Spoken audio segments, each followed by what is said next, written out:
Hablando de giles, vamos a hablar de un episodio histórico, donde también se murieron muchos.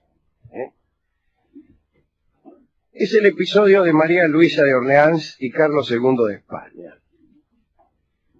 Carlos II el hechizado, ¿se acuerda? Pobrecito, un tipo muy enfermo. En todas las cortes de Europa se conocía la endeblez física y mental de Carlos II de España. Fue el último de los Austrias, de los Habsburgo. Desde su nacimiento, los familiares no hacían otra cosa que esperar la noticia de su muerte. Pero el chico pasó la infancia, y bueno, llegó un punto en que entre los nobles europeos se empezó a hablar de boda, había que casarlo al tipo, era el rey de España. Si todos los casamientos reales eran por razones de Estado, más lo era en este caso en que se desconfiaba de la sucesión. Carlos era producto de una unión entre familiares. Esto pasaba en casi todas las familias, tanto primo, tanto primo segundo, cuñadito y tío, por ahí producían estas cosas. Y se suponía que Carlos no podía tener hijos, tal vez, se suponía eso. Ahora bien, la corte francesa estaba muy interesada en el asunto por su inmediata vinculación con la familia real española. Carlos II era cuñado de Luis XIV de Francia. Y Luis XIV tenía pensado unir a su corona a la que no había sucesión. Porque María Teresa, la esposa de Luis XIV, era la hermana mayor de Carlos el hechizado, Carlos II. Al saber que el rey español anunció su deseo de casarse, Luis propuso como candidata a la princesa María Luisa de Orleans, que era su sobrina. Dicen que María Luisa era la princesa más hermosa de Europa. Luis XIV la ofreció y se aceptó ese ofrecimiento. En Versalles, insistimos, Luis XIV no creía en las posibilidades físicas de Carlos II para engendrar, pero quería tener influencia en Madrid en vista de que a la posible muerte de Carlos sin descendencia la corona quedara para los franceses. Había algunos oponentes en la corte española que intuían las intenciones de Luis XIV. Entre esos oponentes estaba la mamá de Carlos, la reina Mariana, pero Carlos había recibido un retrato de su futura esposa, él la vio y le gustó al tipo, ¿no? Y le decía, no te casé, no te casé. Por entonces Carlos tenía 18 años. María Luisa se enojó al saber la clase de marido que le destinaban, ¿no? Amenazó con escapar y retirarse a un convento. Era un tipo bastante perjudicado, Carlos II. Realmente era un ser lamentable, para no entrar en detalles. El caso es que la chica protestó, pero no hubo forma de eludir su destino. Así que en agosto del 79 se celebró la boda en Fontainebleau. El príncipe de Conti representó al rey de España y María Luisa fue llevada al altar por Luis XIV. Se casaron por poder, ¿no? En la comitiva que trasladó a María Luisa a España iban guardias españoles y también franceses. Entre ellos estaba un joven oficial, el caballero Saint-Chamans, que se enamoró de la nueva reina y contó a muchos cuánto padecía. Llegó María Luisa a España, se le explicaron sus deberes como reina, la etiqueta de la corte española, mire aquí cuando estornudamos decimos salud, esas cosas. No le estaba permitido dejarse ver por cualquiera, si viajaba lo debía hacer oculta en un coche de manera que no se la pudiera mirar, tampoco podía comer en público, era una corte mucho más rígida que la corte francesa, que era una corte muy mundana. Poco después de llegar, la fue a ver Carlos. Dice que Luisa no entendía el castellano, adivinó algo incorrecto en Carlos porque llegó muy precipitado. Y entonces quiso huir, y no pudo. Entonces sus damas la acompañaron hasta las habitaciones destinadas al primer encuentro amoroso, le entregaron su vestido nupcial, mirá vos, no había terminado de acomodarse el vestido cuando entró Carlos al galope con la evidente intención de quitarle todo. Al día siguiente los cortesanos observaban a la pareja para ver qué es lo que había ocurrido, ¿no? El embajador francés escribió: lo increíble parece haber sucedido. Al recibir tales noticias, las cortes europeas se alarmaron, porque quizá el rey Carlos podía finalmente conseguir la sucesión. Eso contrariaba los planes de muchos, por ejemplo de Luis XIV. Pero la verdad es que no había pasado nada. Y al cabo de un año de matrimonio, persistía aún la de la reina. María Luisa no encontraba satisfacción en ningún menester. Los días eran aburridísimos, como ocurre en esos casos.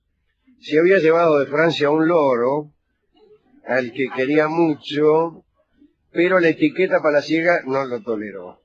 Y el loro terminó mal, porque cada vez que entraba a las habitaciones de María Luisa, su dama de compañía, que la vigilaba y educaba, el loro lanzaba un grito. ¡Gorda! Gritaba el loro. Y la dama de compañía, Nova, se cansó y un día lo agarró al loro y le retorció el pescuezo. Para evitar los enojos de María Luisa, el rey sustituyó a la duquesa Terranova por otra mujer un poco más permisiva. Se le permitió a María Luisa mirar por las ventanas entreabiertas y también juntar fruta en las huertas del Buen Retiro. Mira vos.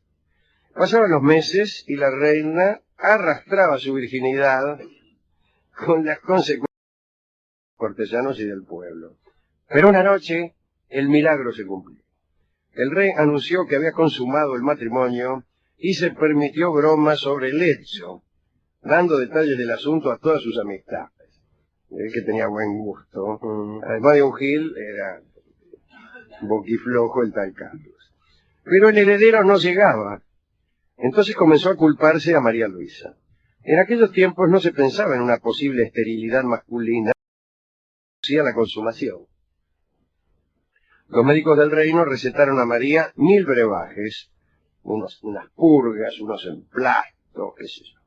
Pero nada daba resultado. Se probó incluso con acercar reliquias, que ya se sabe que son muy convenientes para gestar embarazos. Le pusieron en la boca un diente de San Juan Bautista. No sucedió nada, cosa tan rara. María Luisa seguía más aburrida que nunca. Dice el cronista que no se interesaba por nada, no quería tomar medida alguna ni para el presente ni para el futuro. Renunció a todo lo que podía poseer en España y solo se consolaba imaginando su regreso a Francia. Por entonces se puso de moda una coplilla que decía: parid, bella flor de lis, que en aflicción tan extraña, si parís, parís a España, si no París, a París. Mientras la reina pensaba solo en su vuelta a Francia, se produjo una intriga, ¿no? Una intriga hija de la desazón de los súbditos al ver que pasaba el tiempo y no había ni sospecha de embarazo, ¿no? Tan grande era en España el prestigio de los reyes que el pueblo estaba mejor dispuesto a creer cualquier calumnia acerca de sus reinas que admitir que uno solo de sus monarcas no fuese capaz de procrear. No tardó en aparecer. Se dijo que la reina no quería tener hijos con Carlos II y que intencionadamente malograba sus embarazos. Y todo porque estaba enamorada de aquel oficial francés, Saint-Germain, que devotamente le había servido en las jornadas de traslados durante la boda. Saint-Germain estaba en París, donde, como dijimos al principio, había contado a varios lo mucho que amaba a María Luisa. Alguien escribió unas cartas en las que se hizo pasar por María Luisa y se las mandó a Saint-Germain. En las cartas falsas, María Luisa le decía al enamorado responder al amor que, según le habían dicho, había despertado el oficial. Saint-Germain, al recibir semejante mensaje, saltó de alegría y le mostró las cartas a todo el mundo. Hasta tal punto le creyeron que se le acercaban algunos indeseables para usufructuar su nueva jerarquía de amado por la reina. En realidad no era poca cosa ser el amante de la reina de España y de la sobrina del rey de Francia. De la llegada de estas cartas, Luis XIV. También las creyó verdaderas. Y escribió María Luisa una carta toda llena de insultos, atorranta, yo qué sé. María Luisa no podía entender lo que su tío le decía. pidió a Luis XIV que saliera del error en que se había metido y se confesó presa de la mayor de las iniquidades. Al no poder cumplir con el deber de proporcionar un heredero y además se le sugirió a Carlos que la repudiara. Dice, repudiala, Carlos, dice que no solo no te da un heredero, sino que anda con otros tipos. Pero sucedió otra cosa. La reina continuó tomando los brebajes que los médicos de la corte le daban para que quedase embarazada. Y en febrero de 1689 María Luisa fue a cabalgar por unos bosques. A su regreso se descompuso, tuvo fiebre y vómitos. Los médicos dictaminaron cólera morbo. En realidad, de un desarreglo producido por los mejunjes que le habían recomendado, que no tenían otro sentido que envenenarla. Y María Luisa murió a los pocos días, a los 26 años de edad. El embajador francés pidió que se hiciese la autopsia a la reina en presencia de cirujanos de su confianza para comprobar que no había sido envenenada. No hicieron autopsia y además le entregaron al embajador sus papeles y una nota con la exculpación.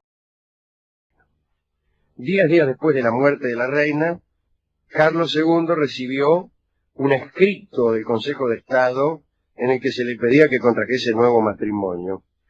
Su nueva esposa fue Mariana de Neuburgo, pero esa es otra historia. Una historia que termina con el cumplimiento de los planes de Luis XIV, ya que el siguiente rey de España fue Felipe V, el nieto de Luis XIV, ya que efectivamente Carlos II murió sin descendencia en Habsburgo, y el primero de los Borbones fue Felipe V. Los Borbones todavía están reinando en España. Felipe V era antepasado de este que reinaba. Bueno, así que fíjese que aquí también aparece, discúlpeme que no es mi intención hacer rimas, ni tampoco juzgar a la gente del siglo XVII con los criterios actuales, mucho menos a los médicos. Pero antes que nada, la estupidez y la malevolencia viene después. La malevolencia generalmente está inevitablemente ligada a la estupidez. Un estúpido es, por regla general, bastante malévolo. Esto le costó la vida a esta chica. ¿Por qué? Porque nunca había pensamiento crítico. Pero, bueno, no había en ese entonces, pero había inteligencia como para que a lo mejor un diente de San Juan el Bautista no era un diente. San Juan el Bautista, que además si lo fuera, no está nada claro cuál es la relación de causa-efecto entre un diente de San Juan el Bautista y la aparición de un embarazo en una persona con dificultad. Pero bueno, ni eso fue capaz de pensar nadie. No me digan que en esa época nadie pensaba esas cosas. Platón había muerto hacía más de 1000 años. Éramos todos tontos. No, pero algunos sí. Y algunos tontos tenían injerencia en la vida de los demás. Así que, cuidado con los que quieren. Cuidado con los que quieren. Saquen a los troncos, dijo uno, a quien le pidieron un diagnóstico sobre un equipo que estaba funcionando mal. ¿Qué haría usted? Saquen a los troncos. Bueno, saquen a los troncos.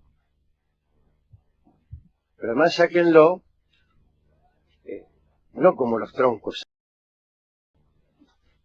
¿A quién dedicar esto? No a Carlos II, que era un mal bicho, además ya hablaremos. Hoy no cargamos las tintas sobre él porque el tema era María Luisa. María Luisa, pobre, que era la más hermosa de todos, se casó con un gilastro, terminó muerta por culpa, tuvo que cargar con culpas de un estúpido, y terminó muerta por los lacayos y aduló. Y a nadie más. No, el otro tampoco me gustó, el Saint-Germain. No. Que andaba contando ahí, y ni siquiera era la carta, se le había escrito otro. Sí, se agrandó en vano. Claro, ¿quién sabe cuántos de nosotros estaremos agrandados en vano? ¿Por cartas o por suposiciones o por cosas que falsamente creemos? Yo estoy seguro que, voy a decir esto, mire, usted habrá hablado con muchos amigos suyos, cada vez que uno habla con una persona, me incluyo también, ¿no? siempre un tipo asegura que fulana o sultana están enamoradas de él. Yo no estoy tan seguro de que sea así. Y mira si no. Porque fulanita, vos no sabés cómo me amaba, yo qué sé. Yo la verdad es que no sé eso. ¿Quién sabe cuántos de nosotros estamos leyendo cartas de María Luisa de Borbón, ¿no? Que las escribió algún otro. Y a veces las escribimos nosotros mismos, ¿no? A veces las cartas falsas que nos escriben las escribimos nosotros en nuestra imaginación, en nuestra fantasía. Nos saluda una mina 3 veces y ya la damos por enamorada. No te sabés si nos amó a alguien. No te sabés, no. Así que tampoco me gustó ese tipo que se enamora de cartas que le escribió un secretario. Víctimas de ese culto a la seguridad, Alejandro Sí, Callao claro. Darío. Que Una persona muy propio, segura. pero dice. que es propio de los estúpidos también. Ese tipo que existe, pero mira, soy un tipo muy seguro de mí mismo. Ah, caramba. Rajeno. Caramba. Me agacho atrás del pilar, porque en una de ellas saca el arma el tipo y sonamos, está tan seguro. Bueno, tratemos, yo he cometido también ese pecado, alguna vez he estado seguro de algunas cosas. Por suerte ya no, por suerte digo, por desgracia, ojalá pudiera estar seguro de algo, pero es imposible, es imposible estar seguro de nada. Así que tomemos, querido Rolón, lo que con humildad, con cierta duda, sin que la duda nos haga perder la eficacia, ¿no? Correcto. Bueno, sería que en el punto cúlmine del acto amoroso a uno le sobreviniera el escepticismo y uno se va, caramba, hagamos como pedía Nietzsche, en el sentido de saber que después de todo no hay verdades últimas, que nuestro conocimiento es activista, acaso ficcional,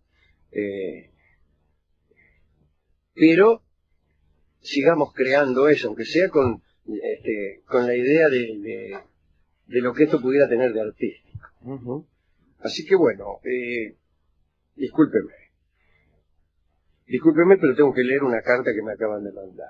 Y yo creo que acá en la producción, muy contento cuando me escriben cartas de amor, de personas que saben que me gustan. Yo te escribo fulana, dice. Las cartas tienen la misma letra de Nico. Sí, todas las minas suyas tienen la misma letra de Nico. He reconocido la letra de Nico y en Arezzo en la mayoría de las cartas de amor que me envían las minas que yo creo que tengo.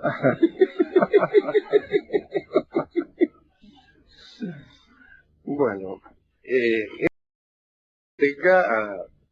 a pedir discos de esto acerca de María Luisa de Orleans, ¿no? la princesa. Los Orleans eran una familia secundaria de los Borbones, ¿no? Reinaron también en España. Bueno, y como aquella princesa es un bello tango que vamos a escuchar en la versión del pianista Juan Trespiana.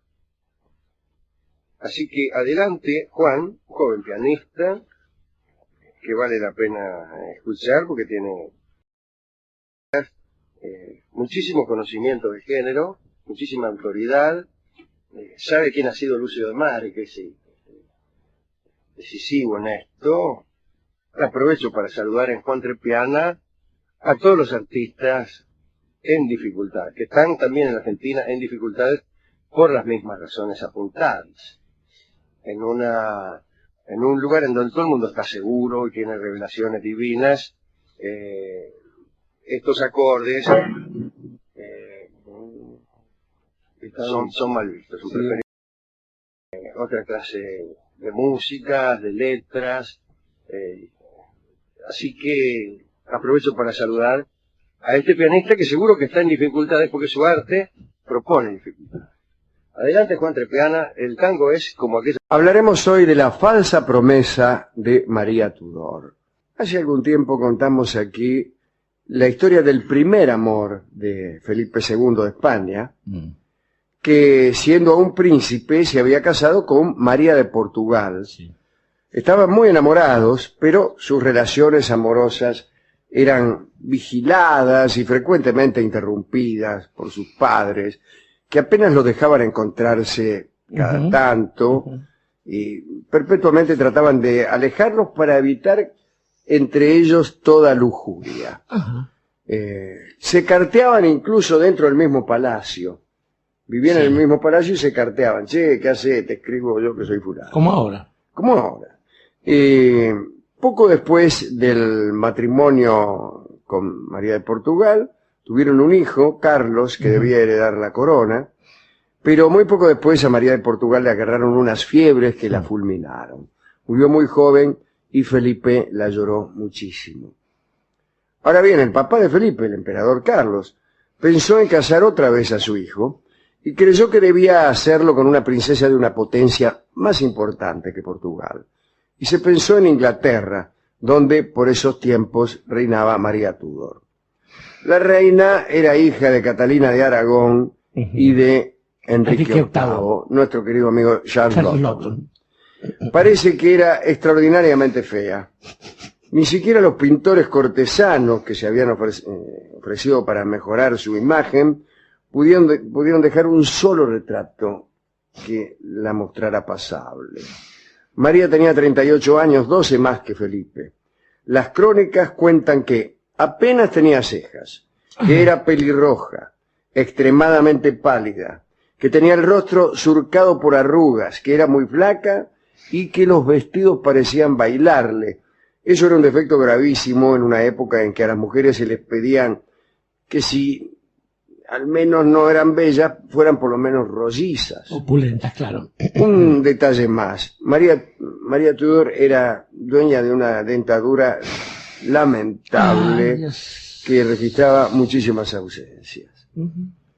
La alianza entre Felipe de España y la reina María tuvo lugar sobre todo para cerrarse en lucha contra Francia. Además, esa unión permitía afianzar el catolicismo en Europa. Felipe era un católico ferviente y también lo era María Tudor, que había devuelto el poder a los católicos en Inglaterra. Bueno, celebraron el matrimonio. Primero lo hicieron por poderes. Tras la firma de los esponsales, esto sin que María y Felipe se conocieran siquiera, apareció el conde de Egmont, que representaba a Gran Bretaña, se acostó en el lecho nupcial. El príncipe Egmont representaba a Felipe, y se acostó al lado de la reina María, y para guardar las formas se dejó la armadura puesta. Imagínense. Claro. Bueno, después del tratado de alianza y casamiento, el embajador en la corte de Londres hizo llegar a María unos retratos de su prometido para que fuera a llevar. Felipe era un hombre apuesto. Era rubio, tenía rulos y ojos claros. Lindo tipo de hombre. Era rubio y sus ojos celestes. María se enamoró, imagínese. Sí. Cuando Felipe desembarcó en Inglaterra, el encuentro fue apasionado por parte de María, quien quiso que las ceremonias matrimoniales se celebrasen cuanto antes, para consumar la unión conyugal. A mí no me vengan. Felipe estaba espantado, pero cumplió con su tarea. Esto sucedió en 1554. En el tratado diplomático que concluyó este matrimonio, se especificaba que Felipe no sería nunca rey efectivo de Inglaterra, sino solo rey consorte, pero que el hijo que naciera de aquella unión sí reinaría en las dos naciones. De este modo, ingleses y españoles se dispusieron a esperar un acontecimiento tan notable. El hijo del primer matrimonio de Felipe, don Carlos, ya daba muestras de demencia y nadie lo consideraba posible sucesor. Es el don Carlos de que tanto se habla, el de la ópera. El de la ópera, claro. Algunos detalles molestaron un poco a los españoles respecto de esta unión con Inglaterra. Felipe, como rey consorte, era un poco humillado en la corte de los Tudor. Su trono estaba situado más bajo que el de su esposa, a la que debía ceder siempre el paso y mostrar sumisión. Además, en el momento de la comida, la reina morfaba en fuentes de oro y Felipe solo podía hacerlo en unas de plata, Sí. bastante más Sí. baratas, ¿no? El caso fue que la reina María Tudor, luego de algunos encuentros con su esposo, comenzó a dar señales de que estaba embarazada. Ujú. Engordó e incluso dijo que notaba los movimientos de la criatura en su vientre. Ujú. María estaba feliz, y Felipe también, pero porque veía cumplirse el proyecto de su padre, el emperador Carlos V. Muchos ciudadanos ingleses compartían la alegría, pero otros estaban molestos ante una posible influencia hegemónica de España en su futuro nacional. Los españoles estaban de festejo en festejo. El rey común de España e Inglaterra sería nieto de Carlos. Claro, y además estaría seguramente el temor de algunos ingleses frente al Papa, la autoridad del papado, ¿no? Así es. Después los resultados mostraron que los españoles hacían bien. Hacían bien, exactamente. Vino a suceder, sin embargo, que el tiempo pasaba y la reina no daba a luz. Cuando se calculaba que el embarazo llevaba unos 16 meses, los médicos de la corte dudaron seriamente de que fuera auténtico. La reina fue observada con mayor detenimiento y resultó que tenía una hidropesía. Para ser más precisos, una acumulación anómala de líquidos en el cuerpo. Mire, lo digo y se me pone la carne de gallina. Antes de caer en el desengaño, se instó a Felipe a renovar sus atenciones con la reina. Pero el tipo no quiso saber nada. Cuando supo que el embarazo era ficticio, Felipe aprovechó la ocasión para abandonar a Inglaterra e ir hacia Flandes, donde su padre reclamaba para abdicar en él el trono de los Países Bajos. Había dicho, vení Felipe, que tengo ganas de abdicar. Voy a empezar con los Países Bajos. Sí. Felipe huyó y no volvió nunca más junto a su esposa. Fue durante esa ausencia que María emprendió la persecución de los protestantes.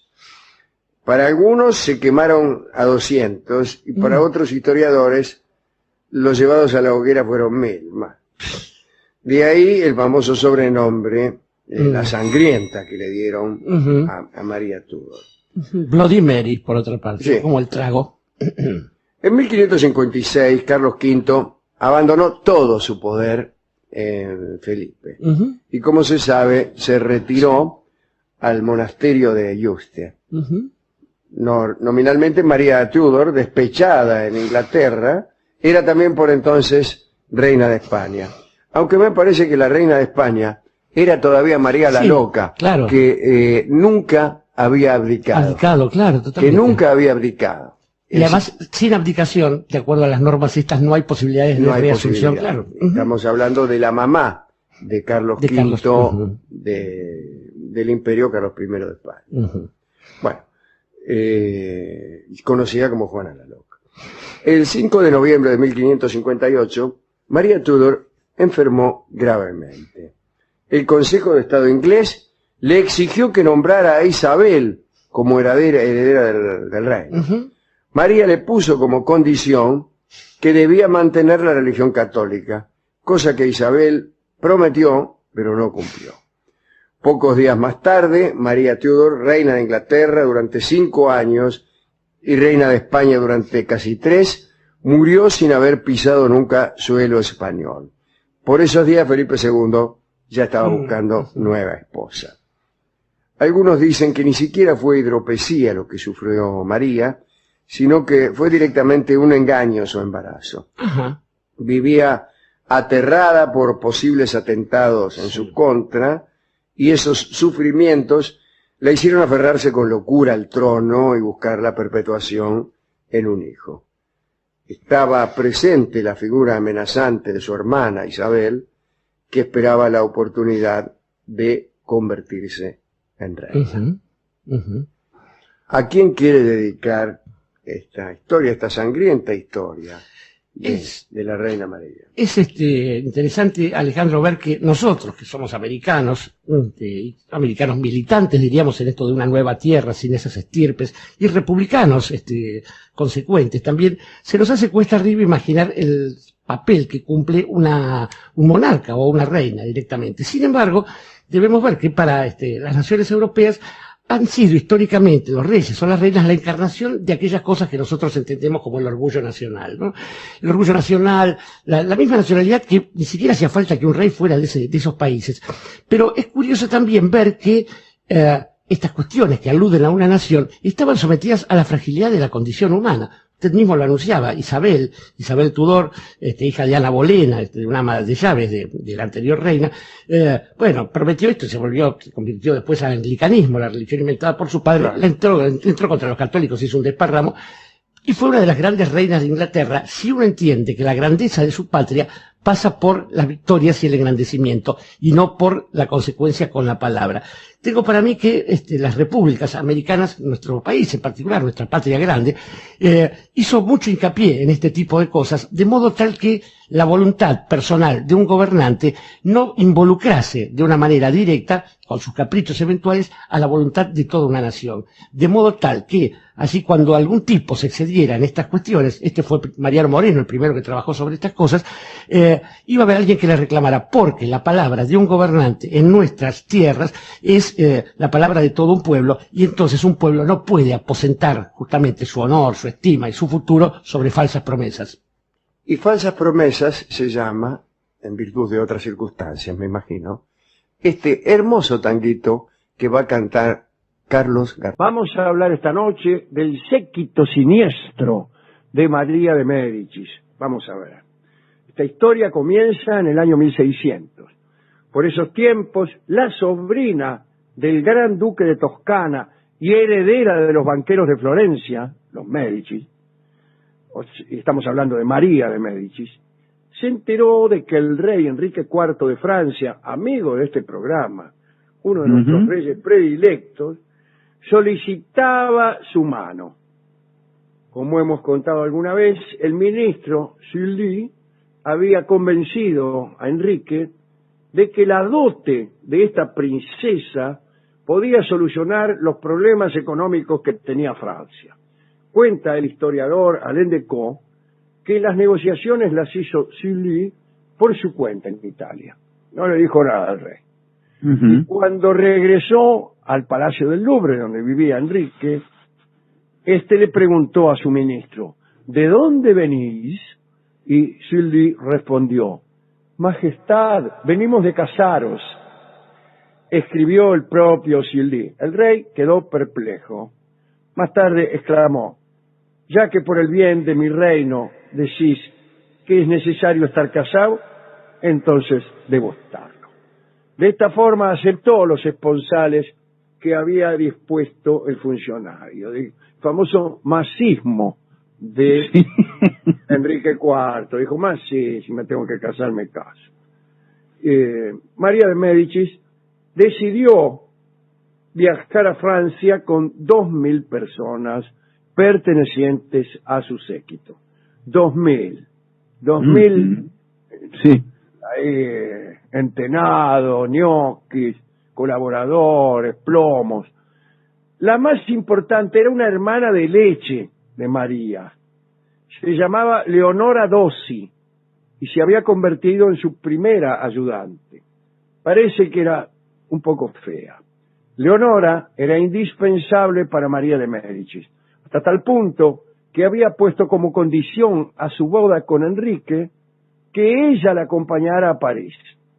Si no me acompaña Leonora, no me caso, dijo María de Médicis. Bueno. Y el rey Enrique dio su consentimiento. Entre los 2.000 que viajaron a Francia estaba un señor llamado Concini. Era un personaje noble venido a menos.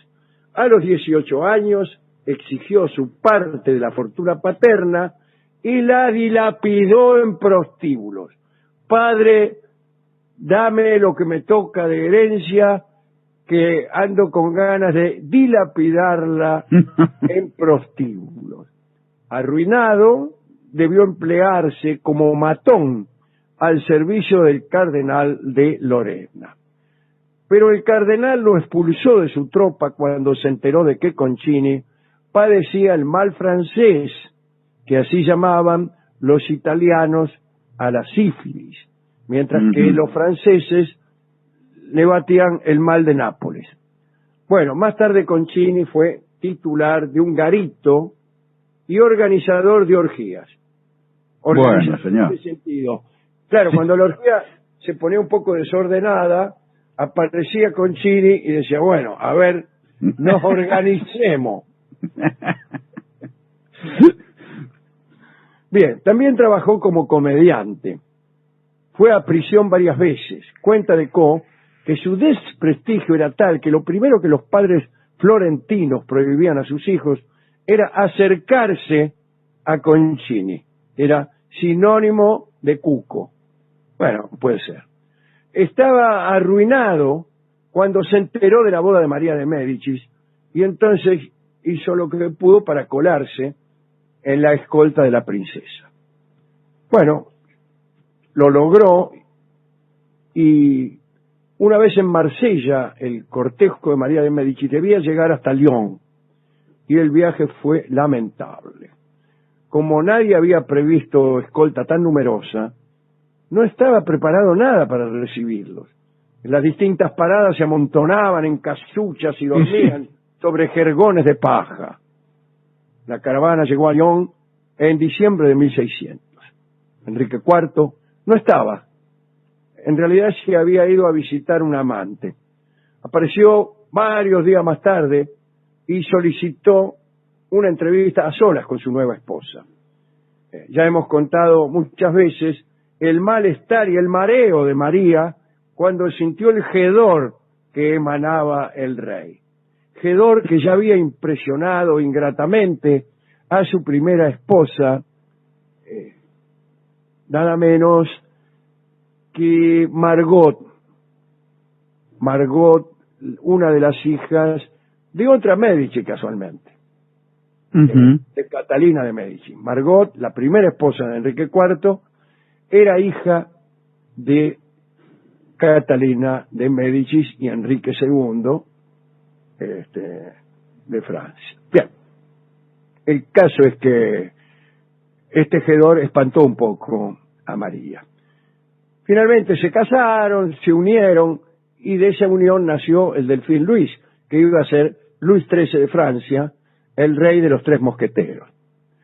Pero más allá de este encuentro nos interesa saber que Leonora Dossi, durante el viaje, se enamoró ¿de quién? De Concini, sí señor.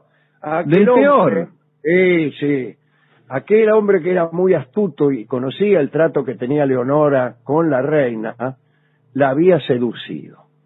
Cuando la corte llegó a París, se hicieron ante el rey las presentaciones oficiales de todos los ayudantes de la nueva reina, y desde un principio a Enrique este Concini y a Leonora le cayeron medio grueso. De todos modos aceptó tenerlos en su corte para tranquilidad de su mujer, pero fue un error.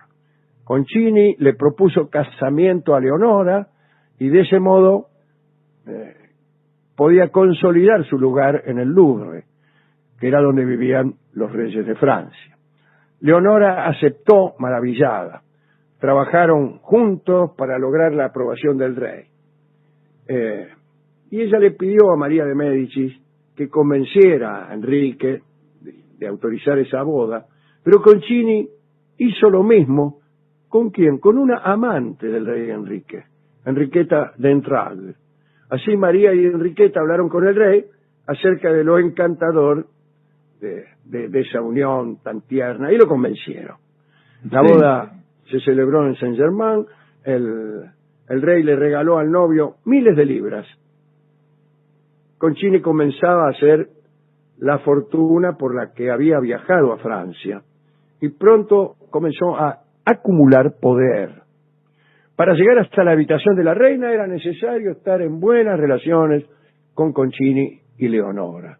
Los dos personajes manejaban a la reina a su gusto, Toda la riqueza que llegaba hasta María de Médicis pasaba de un modo o de otro a manos de Concini y Leonora. No solo eso, él se dedicaba a vender a España los secretos políticos que escuchaba en los aposentos de la reina. Por favor, un traidor. Sí, señor. Un día Enrique visitó la casa de Concini y estupefacto descubrió que se trataba de un palacio sin rival en París, un lujo prodigioso, objetos de plata que el rey mismo no poseía. El rey, preocupado, dijo que no recordaba haber sido tan generoso con el tipo, y se fue. El ministro Sully le aconsejó hacer arrestar a Concini o desterrarlo, pero Enrique, por respeto a su mujer, María, no hizo nada. Incluso le pidió a Sully que acondicionara para él, para el rey, una habitación en su casa, porque el Louvre le parecía un infierno. Y escribió Michelet, otro historiador: este soberano temido en Europa se veía reducido a no dormir más en su propia casa. El señor Concini casi lo había desalojado. Sabemos que Enrique IV fue asesinado por Ravaillac, pero nunca se supo claramente quién indujo al crimen. Dice Decaux que seguramente Concini fue uno de los agentes que, entre varios, se asociaron para sugerir a Ravaillac matar al rey. De este modo, la regencia pasaba a manos de María, y a María la manejaban totalmente. Por entonces, el Delfín, el príncipe heredero, Luis, era un niño. A la muerte del rey, Concini fue nombrado mariscal de Francia. Nunca había agarrado un arma. Había que tratarlo de excelencia. Se hacía seguir por decenas de escuderos, pajes y por 40 hidalgos. Luego, los llamados grandes del reino vieron esto y quisieron expulsar a Concini. Se trataba de los nobles más importantes. El príncipe de Condé, primo de Enrique, publicó un manifiesto en el que acusaba a María de cubrir de honores al nuevo mariscal y a sus protegidos. Concini ofreció a los rebeldes una cantidad de plazas y dinero para evitar una guerra, pero los grandes no aceptaron. Concini movilizó sus tropas, que eran las del reino, y ordenó arrestar a Condé. Lo mandó a la Bastilla. Nadie protestó más. Concini y Leonora continuaron ejerciendo el poder a partir de la influencia que tenían sobre María. El hijo de Enrique, Luis, pasó el tiempo y ya tenía 15 años. Según Michelet, fue Hamlet en la corte de Francia. Tragaba en silencio, para decirlo mejor, las humillaciones cotidianas y sabía perfectamente todo lo que sucedía a su alrededor. En abril de 1617, Luis recibió una carta en la que se denunciaba todo con datos precisos. Pero a las humillaciones que soportaba su reino se agregó una más. Le dijeron que Concini era amante de su madre. ¡No! Y dicen que esa carta se la envió a Luis el viejo Sully, el ministro, que a la muerte de Enrique había sido despedido de la corte. Ahora bien, Luis fue con esa carta a visitar a su amigo Charles de Luynes, su mejor amigo. Allí el Delfín confesó su odio por los Concini. Y entre los dos, entre Luis y Charles, tramaron detenerlo. Sí. Le armaron una emboscada y pensaron que a la entrada del Louvre podían agarrarlo descuidado. Entonces Charles de Luynes llevó ante Luis a amigos seguros. Varios nobles juraron lealtad al hijo de Enrique y preguntaron qué había que hacer si Concini se resistía. Y la orden fue: matelón, matelón. El 23 de abril de 1617, Concini llegó al Louvre, caminó hacia la puerta, concentrado en la lectura de una carta, y lo liquidaron con 5 disparos. Al poco tiempo llegó Luis, pidió lealtad a las confundidas tropas de regencia que no sabían lo que pasaba, se vivó al nuevo rey, viva, viva, que entró en funciones inmediatamente. Lo primero que hizo Luis fue condenar a su mamá al exilio. El cuerpo de Concini fue sepultado en la iglesia de Saint-Germain-l'Auxerrois. Al día siguiente, una multitud invadió la iglesia y se apoderó de los despojos del florentino. El cadáver fue arrastrado hasta el Pont Neuf, en donde lo colgaron. La gente se abalanzó sobre él y le dio puñetazos y puñaladas. Le cortaron la nariz, las orejas y otras partes. Un hombre logró arrancarle el corazón y se lo comió públicamente. Leonora también fue detenida. Fue condenada a muerte. La decapitaron y luego quemaron su cuerpo. Las cenizas fueron cargadas por el verdugo que recibió la orden de arrojarlas a las 4 vientos. A partir de entonces Luis XIII fue plenamente rey junto a Charles de Louis. Compartían una enorme pasión por la caza. El rey lo nombró consejero de Estado, gentilhombre ordinario de la Cámara Real, gobernador de la villa y castillo de Amboise, en Turena, y capitán del Palacio de las Tullerías. Al matar a Concini y a Leonora, se había producido casi como un golpe de Estado ante María de Médicis, la regente, ¿no?, que vivió su primer exilio. Y empezaba un crudelísimo enfrentamiento entre María de Médicis y su hijo Luis XIII. Pero esa es otra historia. Bueno, sangrientos. ¿Qué historia? Tremendos sucesos. ¿Con qué canción podemos ilustrar esta charla? Vamos a escuchar Pobre mi madre querida, en la versión de Hugo del Carril. Hablar de Luis XIV y María Mancini, que fue quizá la primera novia que tuvo Luis XIV, rey de Francia. Así que vamos a ubicarnos rápidamente en Francia a mediados del siglo XVII. El rey era joven todavía, vivía su mamá, Ana de Austria, y junto con el cardenal Mazarino, de larga fama, que era tutor del rey por otra parte, manejaban el destino del reino mientras esperaban que Luis XIV creciera. Era un muchachito Luis XIV, y entonces ahí estaba la mamá, Ana de Austria, y el cardenal Mazarino manejando el país y esperando que creciera Luis. Por esos tiempos, las compañeras preferidas de Luis eran las sobrinas de Mazarino. Mazarino tenía una sobrina, las había traído de Italia. Usted sabe que el cardenal Mazarino, a pesar del cargo que ocupaba en el gobierno francés, era italiano. Eran las hijas de sus dos hermanas, estas chicas, y se llamaban Ana María, Olimpia, Laura, Hortensia, María Ana y María. Todo un lío, ¿no? Porque salvo Olimpia, Laura y Hortensia, las otras tres se llamaban Ana María, María Ana y María, claro, lo cual sí, producía fenómenos de distinta índole a la hora de llamar. Estas muchachas eran más bien fuleras, ¿no?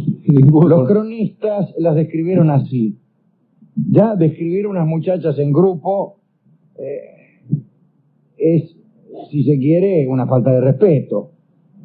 No las describieron una por una, en grupo. Pero, amén de ser una falta de respeto, denota un desinterés profundo y nos hace sospechar que ninguna tenía una característica saliente. ¿Cómo eran las sobrinas de Mazarino? Y contestan, eran así: negruzcas, con pelos encrespados, piel amarilla, ojos demasiado grandes y extremidades raquíticas. Así eran las 6. Tenían que mejorar para ser feas. Sí. El caso es que el joven Luis organizaba con ellas unos bailongos y unas fiestas, y en una de estas fiestas el rey se enamoró de Olimpia, una de las muchachas. En París se decía que Olimpia sería la reina de Francia. Entonces, por ese motivo, la reina madre, Ana de Austria, se enojó porque no podía soportar que se hablara de ese romance como de algo con perspectivas de legalización. Fíjense ustedes que los matrimonios de los reyes son casi siempre, o siempre, por razones de Estado y no por razones de amor. Así que Ana de Austria no le haría ninguna gracia que el joven Luis se hubiera enamorado de Olimpia, habiendo tantas dinastías reinantes a donde abrevar sedes de matrimonio.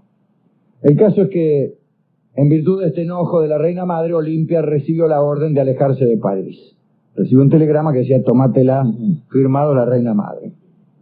Pues Luis XIV no pareció sufrir mucho la partida de Olimpia, dicen los cronistas. Al cabo de algunos días, Luis reemprendió sus ocupaciones nocturnas y empezó otra vez a deshonrar a damas de compañía con método y aplicación.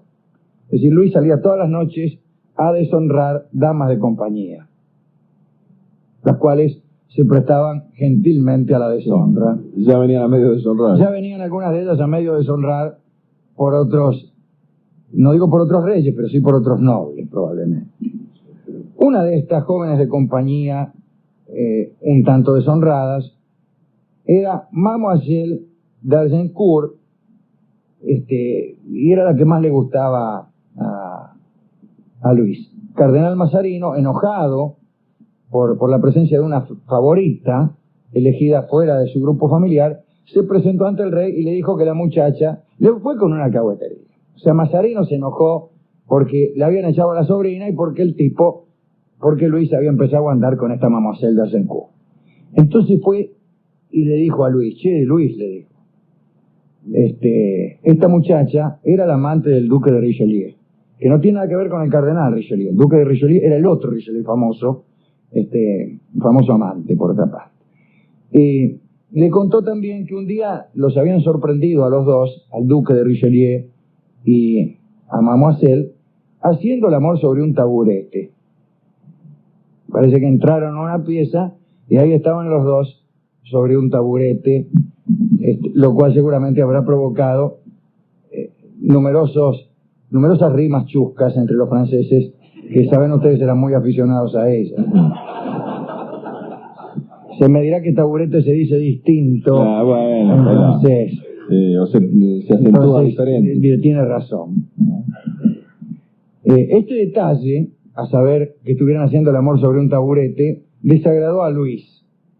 Entonces rompió con Mademoiselle d'Argencourt y, para olvidar, se unió a los ejércitos que actuaban en el norte del país.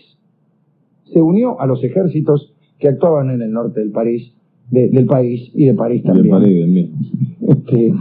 Para olvidar que su novia, Mademoiselle d'Argencourt, hacía el amor con el conde de Richelieu sobre un taburete. El 12 de junio de 1658, en medio de una campaña militar, Luis se enfermó.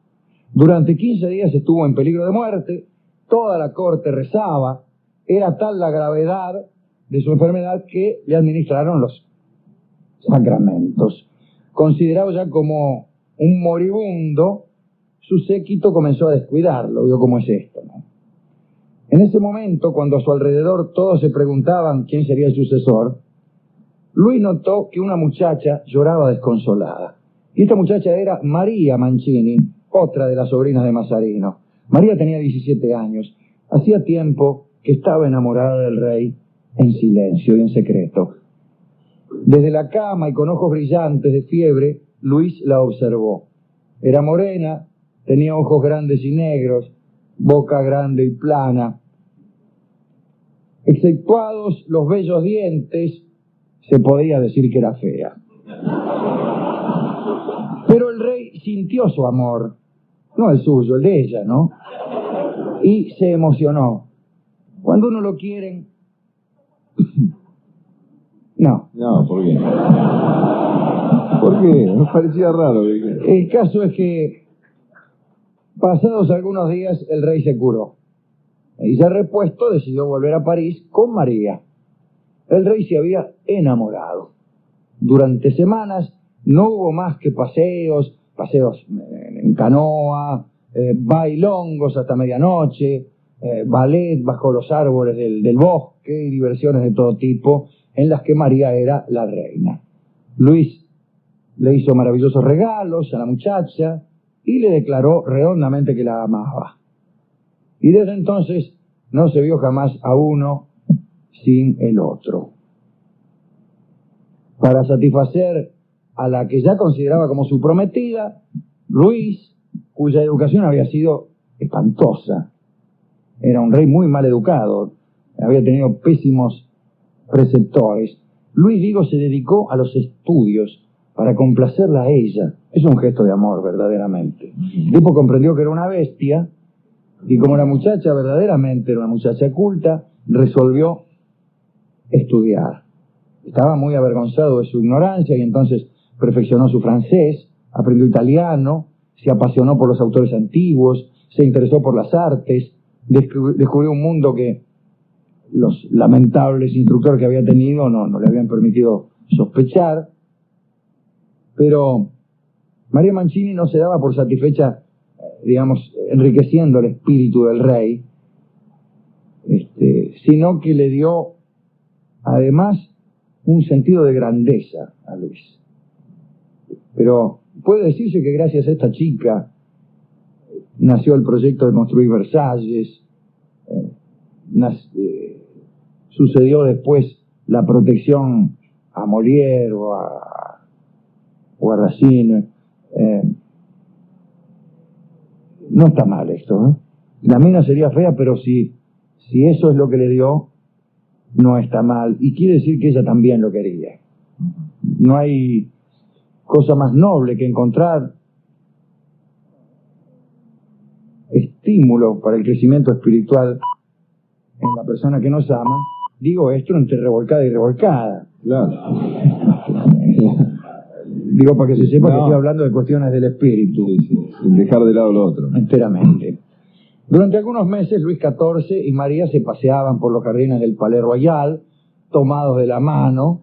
El rey estaba enamorado por primera vez en su vida. Los dos vivían felices, pero siempre sucede algo. Siempre hay un pero. Sí, especialmente cuando uno es rey y está sometido a la política y sus leyes.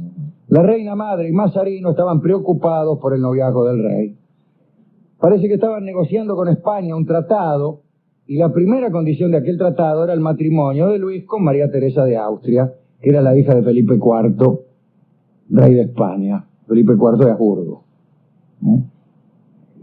Me imagino que Ana de Austria estaría más interesada que Mazarino en ese casamiento, porque ella también era de la misma casa que los reyes de España, que eran austríacos. Después pasarían a ser franceses, después de 1700. Justamente parientes de estos, parientes de los Borbones, que son hasta ahora los reyes de España. Bueno, el caso es que la primera condición de aquel tratado era el matrimonio de Luis con María Teresa de Austria, la hija de Felipe IV. Y tenían miedo Ana de Austria, la reina madre, y Mazarino, de que la minita esta estropeara todo. Mazarino aún siendo el tío de la mina. Y entonces le encargaron a una tal Madame Benel que vigilara a los chicos y evitara que se encontraran solos en una habitación que tuviera cama.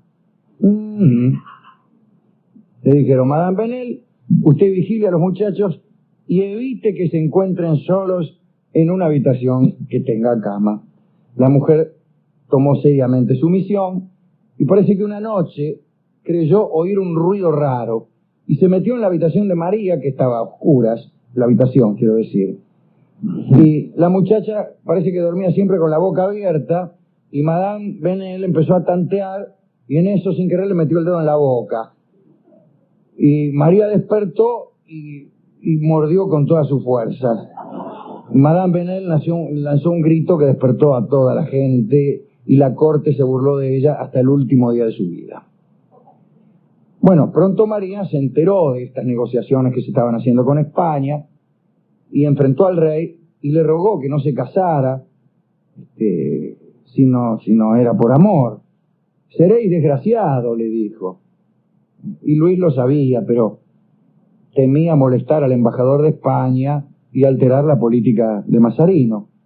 Un día María supo que las conferencias del tratado con España iban a abrirse en Bayona y que Luis viajaría hasta allí. La chica, asustada, se lanzó a los pies del rey y le dijo: si me amáis, impedid ese viaje, Luis.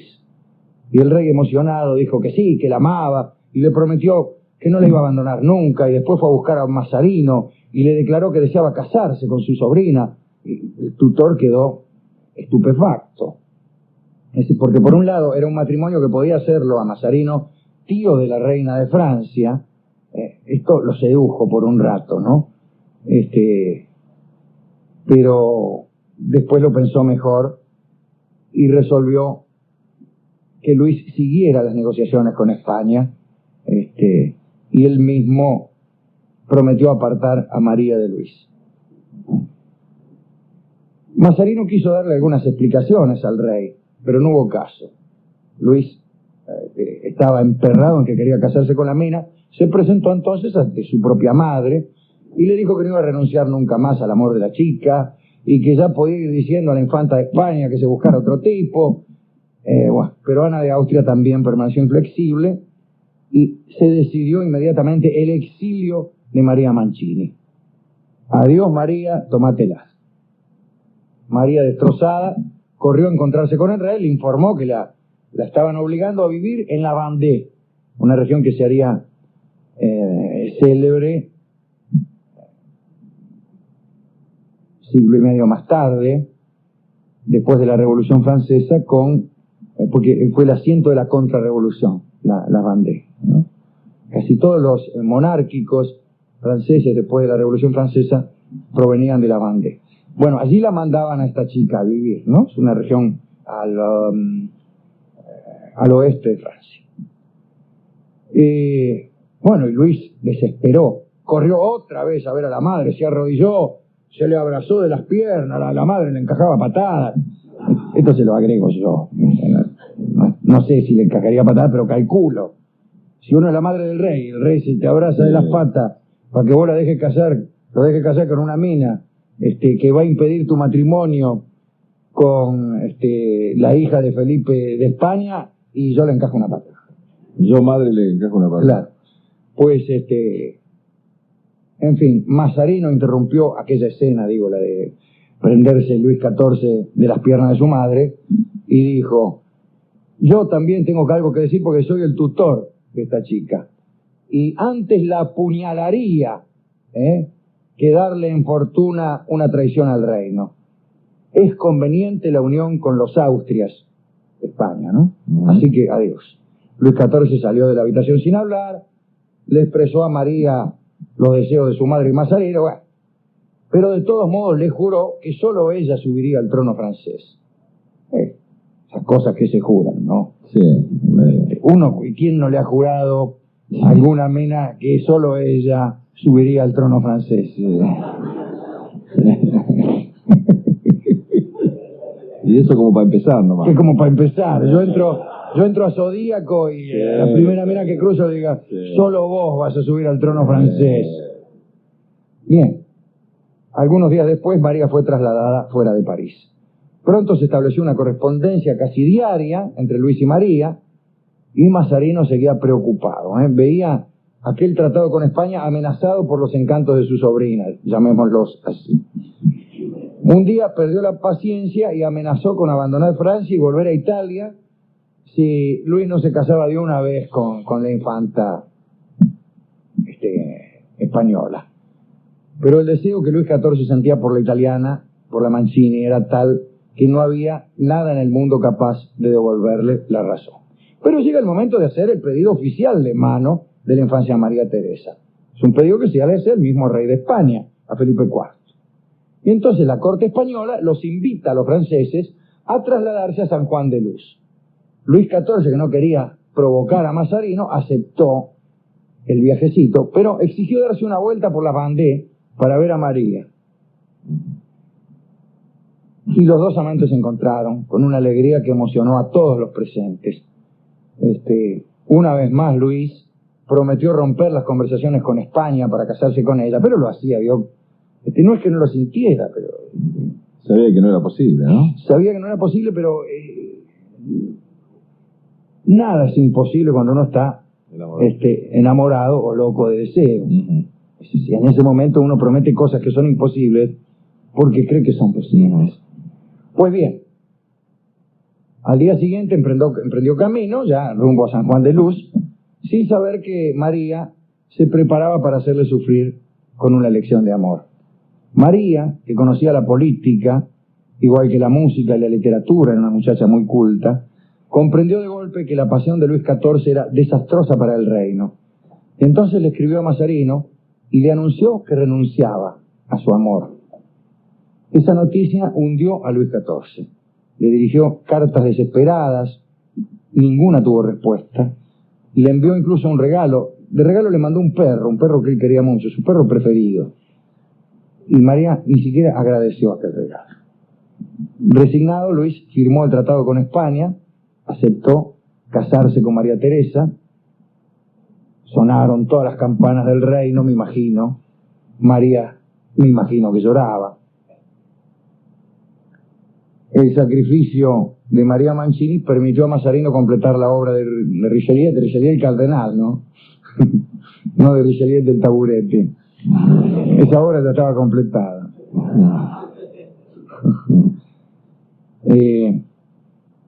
La casa de los Habsburgo en España, saben ustedes, estaba declinando.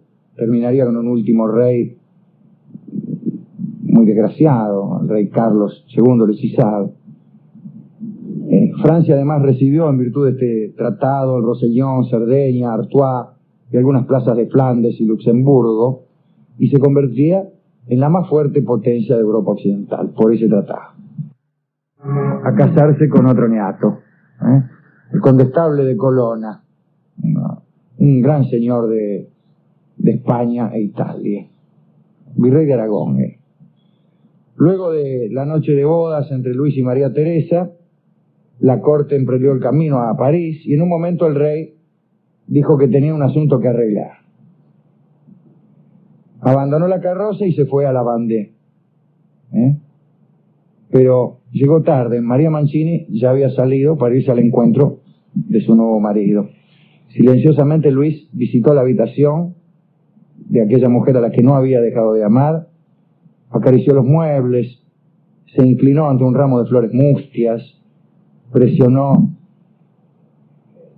el lecho con emoción y después se reunió con su mujer. Cuando llegaron a París, Luis quiso anular el contrato que lo unía a María, mejor dicho, no el que lo unía a él con María Teresa, sino el que unía a María Mancini con el chico el condestable de Colonna. Quería que María se quedase en Francia, la mandó a buscar. Cuando la tuvo cerca le dijo: señora, el destino es superior a los reyes y ha dispuesto nuestro desencuentro, pero no me impedirá buscaros en cualquier lugar del mundo donde os encontréis para daros las pruebas de estima y pasión. Y María abandonó el lugar sin responder. No le contestó nada. Algunos días más tarde salió para Milán, allí la esperaba su marido. El rey, con lágrimas en los ojos, le acompañó hasta la carroza y no volvieron a verse nunca. Es la historia de Luis con María Mancini, la sobrina del cardenal Mazarino. Es una bella historia, ¿Qué le parece? Una bella y triste historia. Triste. Las historias pueden ser bellas y tristes al mismo tiempo. La belleza no siempre está ligada a la alegría. Algún día vamos a hablar de eso. O por ahí le parece bella porque uno no es protagonista. Tiene mucha razón. Claro. Es bella como pieza de conversación o acaso como relato. Es un bello relato, pero ser uno el protagonista de la historia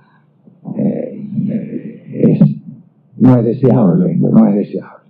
Pero quién sabe, porque acostumbramos a juzgar un amor por la forma en que termina.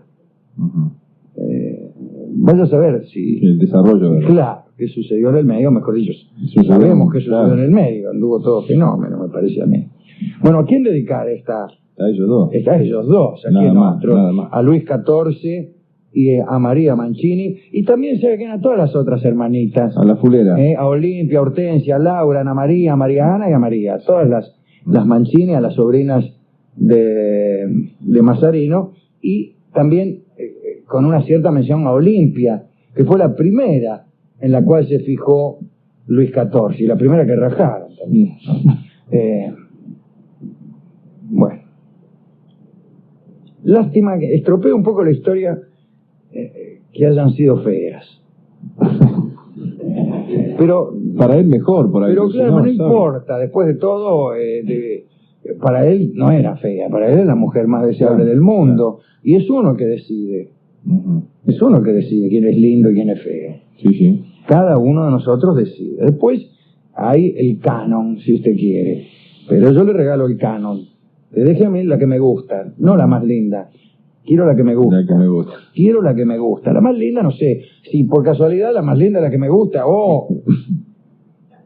Qué cosa, qué extraño, qué coincidencia. Sí, qué lindo. Pero usted quédese con la más linda y déjeme a mí la que me gusta. Bueno. Bueno, ¿a dónde vamos? Vamos. No, juntos nos salgamos. Bueno, no, me parece que no. Bueno, no está Rolón aquí, que podría encargarse. Sí, ese se hace cargo de los Sí, bagazos. Entonces vamos a dedicar... Sí, él se encarga de la que no me gusta y de la más fea. Veo que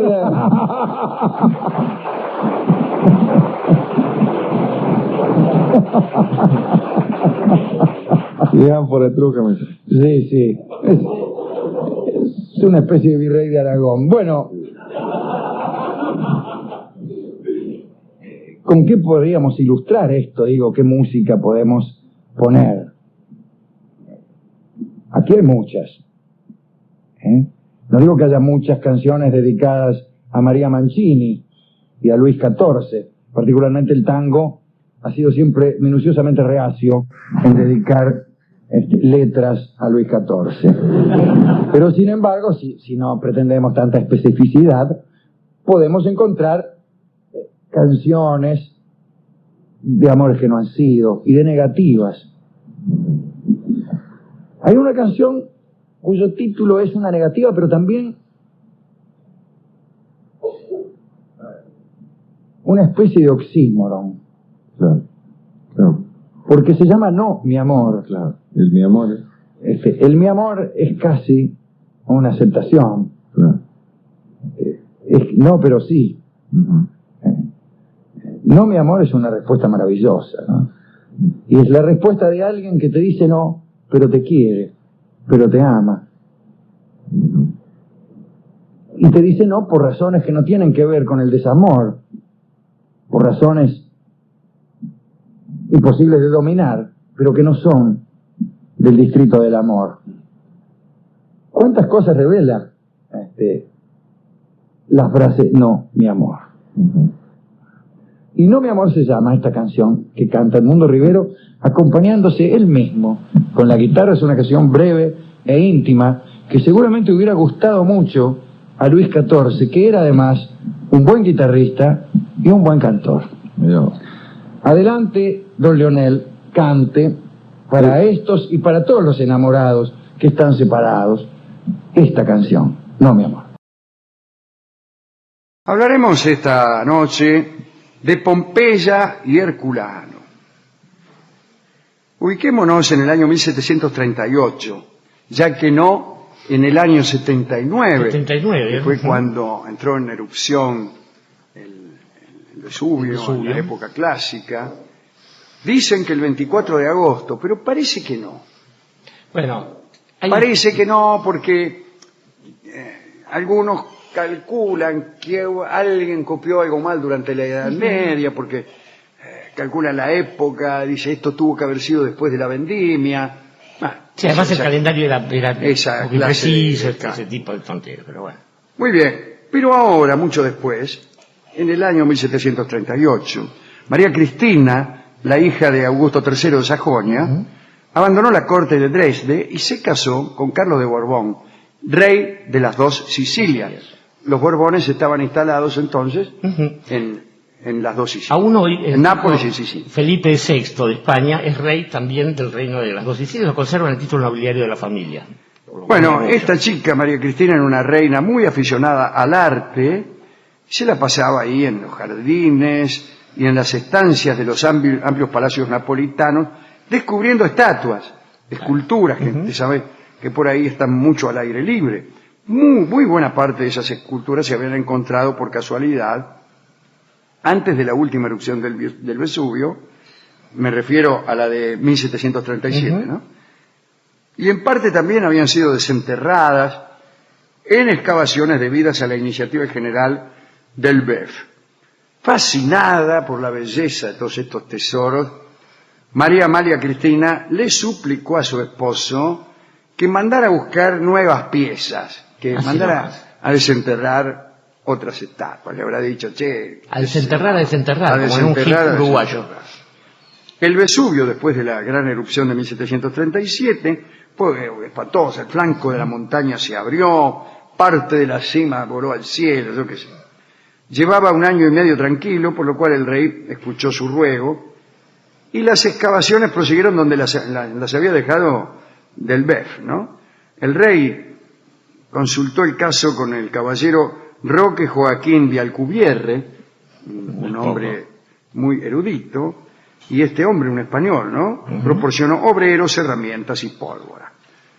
Dificultades notables, había 15 metros de espesor de la masa formada por las viejas lavas de la erupción.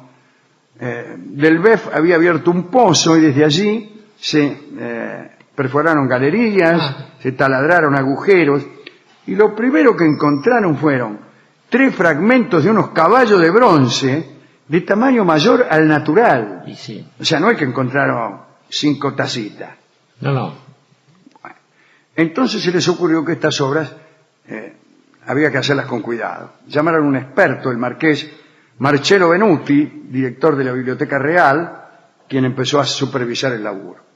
Siguiente descubrimiento era 3 esculturas de mármol, unos romanos vestidos con toga, unas columnas pintadas y el cuerpo de otro caballo de bronce. Los reyes se presentaron para la inspección del asunto. Bueno, sacaron una soga, encontraron una escalera, qué sé yo. Lo más notable fue que encontraron algo escrito en una pared, que decía, Teatrum Herculanense. Eso es tarro. Eso es tarro. Justo empezás a cavar Teatro de Herculano. ¿Qué más querés? ¿Qué más querés? No tenés que empezar a preguntar, ¿y qué será esto? Sí, o con una este escritura tornillo rara, no. que acabo de encontrar. No había tornillos. Bien. Bueno, calcularon, no sin alguna astucia, que donde existía un teatro debía también existir una ciudad. El razonamiento inverso es más tentador.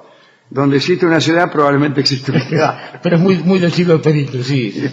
Una administración progresista. Y así comenzó un fantástico descubrimiento, ¿no? Justo habían hecho el agujero en el escenario mismo del teatro.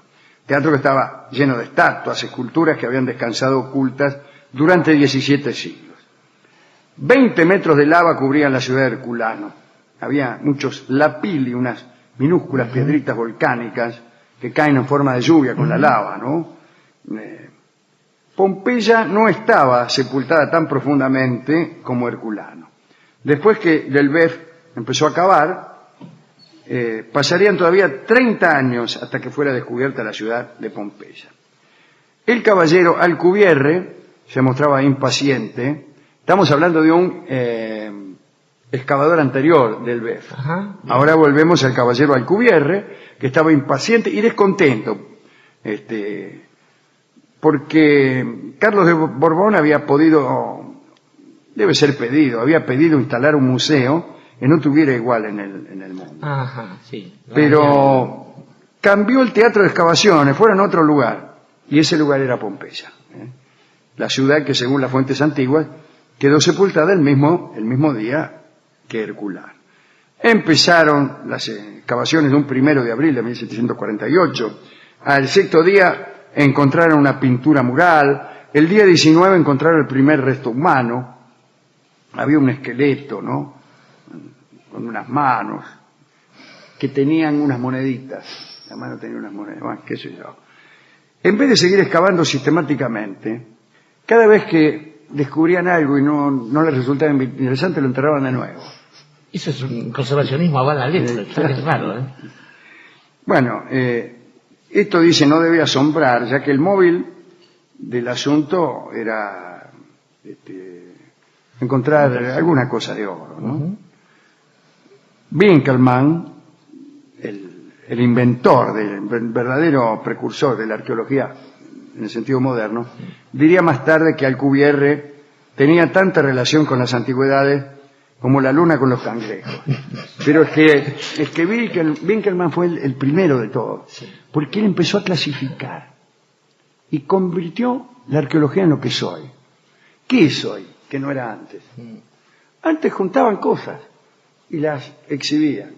Y se pensaba que la única manera de establecer hechos era con documentos. Con documentos, o sea, con la heurística, con eso Claro. que utiliza la historia. Documentos. Y Winkelmann empezó a hacer hablar a las antigüedades, a las estatuas, a las mesas, a los objetos cotidianos. Y empezó a conjeturar, pero además a clasificar. Era curioso esto, miren, este tipo era Johann Winkelmann, se llamaba. Discúlpeme. Además, él tenía el sueño de enseñarle a la gente a disfrutar del arte, no a la gente cualquiera, a su siglo, a disfrutar del arte. Y lo gracioso es que partía de un presupuesto equivocado. Él creía que el arte que había que admirar, la belleza admirable, la belleza pura, era la belleza griega. No le interesaban los romanos, sino como alumnos no demasiado buenos. Claro, una información no... Para él todo era griego. Y básicamente lo que más le impresionaba era la blancura de las estatuas griegas. Y se equivocaba. Recordemos que no se han conservado pinturas griegas y todas las esculturas que conocemos en general han estado teñidas de un color, ¿no? Eran blancas porque se habían desfigurado. Descascarado. El tiempo las había vuelto blancas. Esa blancura que él admiraba no había existido nunca. Era lo que no era eso. No, los griegos la pintaban del modo más chillón que ustedes puedan imaginar. Totalmente. Bueno, y sin embargo, Winkelmann admiraba eso. Pero igualmente era un tipo genial y empezó a fijarse en estas excavaciones. Él estuvo básicamente, indagaba en el Vaticano y qué sé yo, pero cuando se enteró de estas excavaciones, prestó atención a Herculano y a Pompeya y nació la arqueología. Cuando la arqueología se convierte en historia, es esto, Exactamente. básicamente, ¿no? Este donde estábamos, el Alcubierre, bueno, qué sé yo. Además de todos los que trabajaban en esta expedición, en realidad todo ese tipo, lo que, como acabo de decir, ¿no? Lo que querían era encontrar alguna vasija llena de monedas de oro. Había 24 tipos que trabajaban. 12 eran presidiarios y los otros, dice aquí, estaban muy mal pagos. Como si los presidiarios y las personas de bajo sueldo no pudieran encontrar el teatro de Herculano. En las proximidades de la Puerta de Herculano, la Puerta de Herculano, no neguemos que es un nombre... Sí, sugerente. Un poco extraño, ¿no? Un poco inelegante. Ven, amor mío. ¿De dónde? Te estoy esperando aquí en la Puerta de Herculano. Ya me di cuenta. Golpea que te van a abrir. Bueno, empezaron a hacer conjeturas que no tenían nada que ver. Por ahí encontraron un lugar y dijeron, esta debe ser la villa de Cicerón, sin ningún fundamento, y qué sé yo. En las cercanías de Herculano se descubrió uno de los tesoros antiguos más interesantes de aquella época. La biblioteca utilizada por el filósofo Filodemo, hoy en día llamada Villa dei Papiri, ¿no? En 1754, por fin, en la parte sur de Pompeya se hallaron de nuevo los restos de algunas tumbas, murallas antiguas, y desde aquel día hasta hoy, casi sin interrupciones, se han continuado las excavaciones en ambas ciudades, ¿no? Se encuentra un tesoro tras otro. Hoy a Pompeya se llega con un tren. Con un trencito y está todo armadito, sale de Nápoles y te lleva hasta Sorrento. Y una de las estaciones del medio donde se bajan la mayoría de los yanquis que hay por ahí es Pompey. Sí. Entonces se bajan todos con la máquina. Oh, mirá, ¿qué dice? Este es un trabajo que preparó Rolón en su tiempo, ¿no? Dice, ¿cuál era la historia del sepultamiento de estas dos ciudades? Fue en el 79. Según parece, en las primeras horas de la mañana de un día que quizás fue el 24 de agosto, ya se vio que se avecinaba una catástrofe con un trueno terrible, se desgarró la cima del monte, una columna de humo abriéndose como la copa de un gigantesco pino. Bueno, todo eso, truenos, relámpagos, piedras, cenizas, los pájaros caían muertos del aire, las personas se refugiaban dando gritos, los animales se escondían, las calles se veían inundadas por torrentes de agua y no se sabía si estas cataratas caían del cielo o brotaban de la tierra. Y aquellas ciudades quedaron sepultadas en las primeras horas de un día esplendoroso de sol, ¿no? A luz de fango, mezcla de ceniza y lluvia. Todo en Herculano fue la lluvia de fango, ¿no? En Pompeya empezó con una fina lluvia de ceniza, fue más lento. Después cayeron los lapilli y después trozos de piedra pómez de muchos kilos de peso que agarraron el marote y que liquidaban. Y cuando la gente se dio cuenta del peligro, quiero decir que era muy, muy grave, ya era tarde para rajar, ¿no? Vapores de azufre, los vapores penetraban por las rendijas, se filtraban incluso por las telas que las personas se ponían para cubrirse el rostro. Tardó 48 horas el sol en volver a aparecer por encima del polvillo y ya Pompeya y Herculano no existían. En su famosa novela Los últimos días de Pompeya, ¿recuerda Borwell? ¿Cómo no? Describía a las madres abrazando a sus hijos, las personas muriendo con sus tesoros ahí, abrazando sus tesoros. Hay la historia famosa de la habitación donde se encontraron los cadáveres de una mujer y un perro. Sí, el esqueleto del perro conservado en forma íntegra, los huesos de la mujer esparcidos por todos los rincones de la habitación. Agatha Christie hubiera dicho que el perro se comió a la dama, ¿no? Sí, como que siempre lo peor sobrevive a lo mejor. Hoy, en Herculano me parece que ya no se excava más desde hace bastante tiempo. Habían dejado de excavar, después en 1950 volvieron a hacerlo, en el año 62 no dejaron de excavar y ahora no creo que estén haciendo nada. No, además todo se ha vuelto demasiado frágil, como ya sabemos, y quizás no hay más curiosidad por lo que pueda llegar a encontrarse. Ya hay Y por otra parte la zona está tan superpoblada. Absolutamente, sí. Que si uno se pone a excavar probablemente va a encontrar el sótano de algún edificio de Parlamento. Pero además ya se ha vuelto, digamos, todo excesivamente profesional, igual que la tierra misma. Digamos que todo país, Alejandro, es patria para un hombre y exilio para otro. Y del mismo modo, la historia, digamos, puede convertirse o en territorios separados o en un patrimonio común, que es lo que permite el ejercicio de la arqueología. La historia oculta, en cambio, es patrimonio del que la trabaja, como quiso alguna vez una determinada teoría. Pensemos, por ejemplo, en el alemán Schliemann. ¿No es Schliemann mucho más troyano que el arquero París, por ejemplo? Sí, claro, o que cualquiera de los muchachos que Schliemann un alemán que estaba obsesionado con encontrar Troya. No se sabía en aquel entonces la locación exacta de Troya, entonces se lo tomó en serio, tanto que se casó con una griega. Se casó con una muchacha griega, unos 60 años más joven que él, en su estupidez e ignorancia. Sí, lo cual siempre, nunca está mal, ¿no? Nunca está mal. Ya solo por eso merecía encontrar Troya, y la encontró, cuando todos creían que era fruto de una novela. A eso le llaman encontrar Troya. Claro. Para casarse con una mujer mucho más joven. Ardió Pompeya, se inventó el dicho después. Pero también estaba pensando que yo he conocido algunos volcanes, cuando trabajaba en el norte, estuve en Antigua de Barbuda y en Guadalupe, y los volcanes que se derraman, igual que una parte del Krakatoa, allí donde no hubo acción del hombre, son como portentos sin sentido, algo así como si el volcán fuera el mejor y el peor de los amigos que la historia puede requerir. Un volcán destruye Un todo. volcán donde no hay nadie. Pero un volcán donde no hay nadie. Diría el obispo Berkeley. Exactamente. No existe, no se oye. Pero un volcán, allí donde hay alguien, es siempre una tragedia. Siempre una tragedia brutal, pero permite... ¿Qué pasó con Herculano y Pompeya? Uno dice desaparecieron. Bueno, quizás se hicieron eternas. Hay que ver qué es lo que uno prefiere, si la felicidad de una vida sin mayores sucesos o esa tragedia. Pero lo interesante es que, fíjense en qué año sucede esto, 1738, 1740 y pico, están haciendo el iluminismo.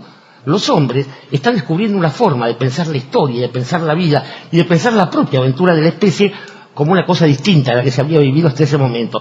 Y hoy que estamos hablando sobre estos sucesos del iluminismo, sobre cosas sucedidas en el siglo I, uno podría pensar que las historias se superponen y es allí donde nace la literatura o la cultura. Así donde un pedazo de historia de uno puede ser un pedazo de historia del otro, porque la nostalgia finalmente es siempre una y la misma, es la nostalgia del hombre. Y donde yo leo, por ejemplo, yo historiador ucraniano, leo Pompeya, yo turista porteño diré, claro, Barrio de Tango.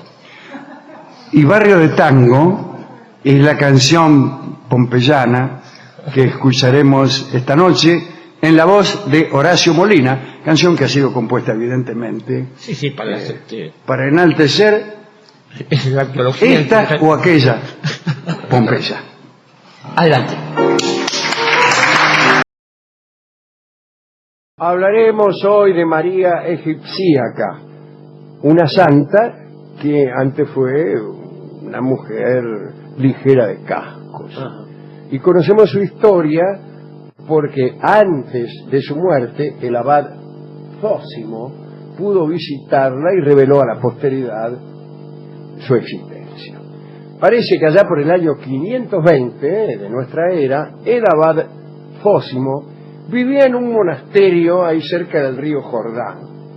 Como lo acostumbraban a hacer cada año al inicio de la Cuaresma, todos los monjes salieron del monasterio para adentrarse en el desierto unos días.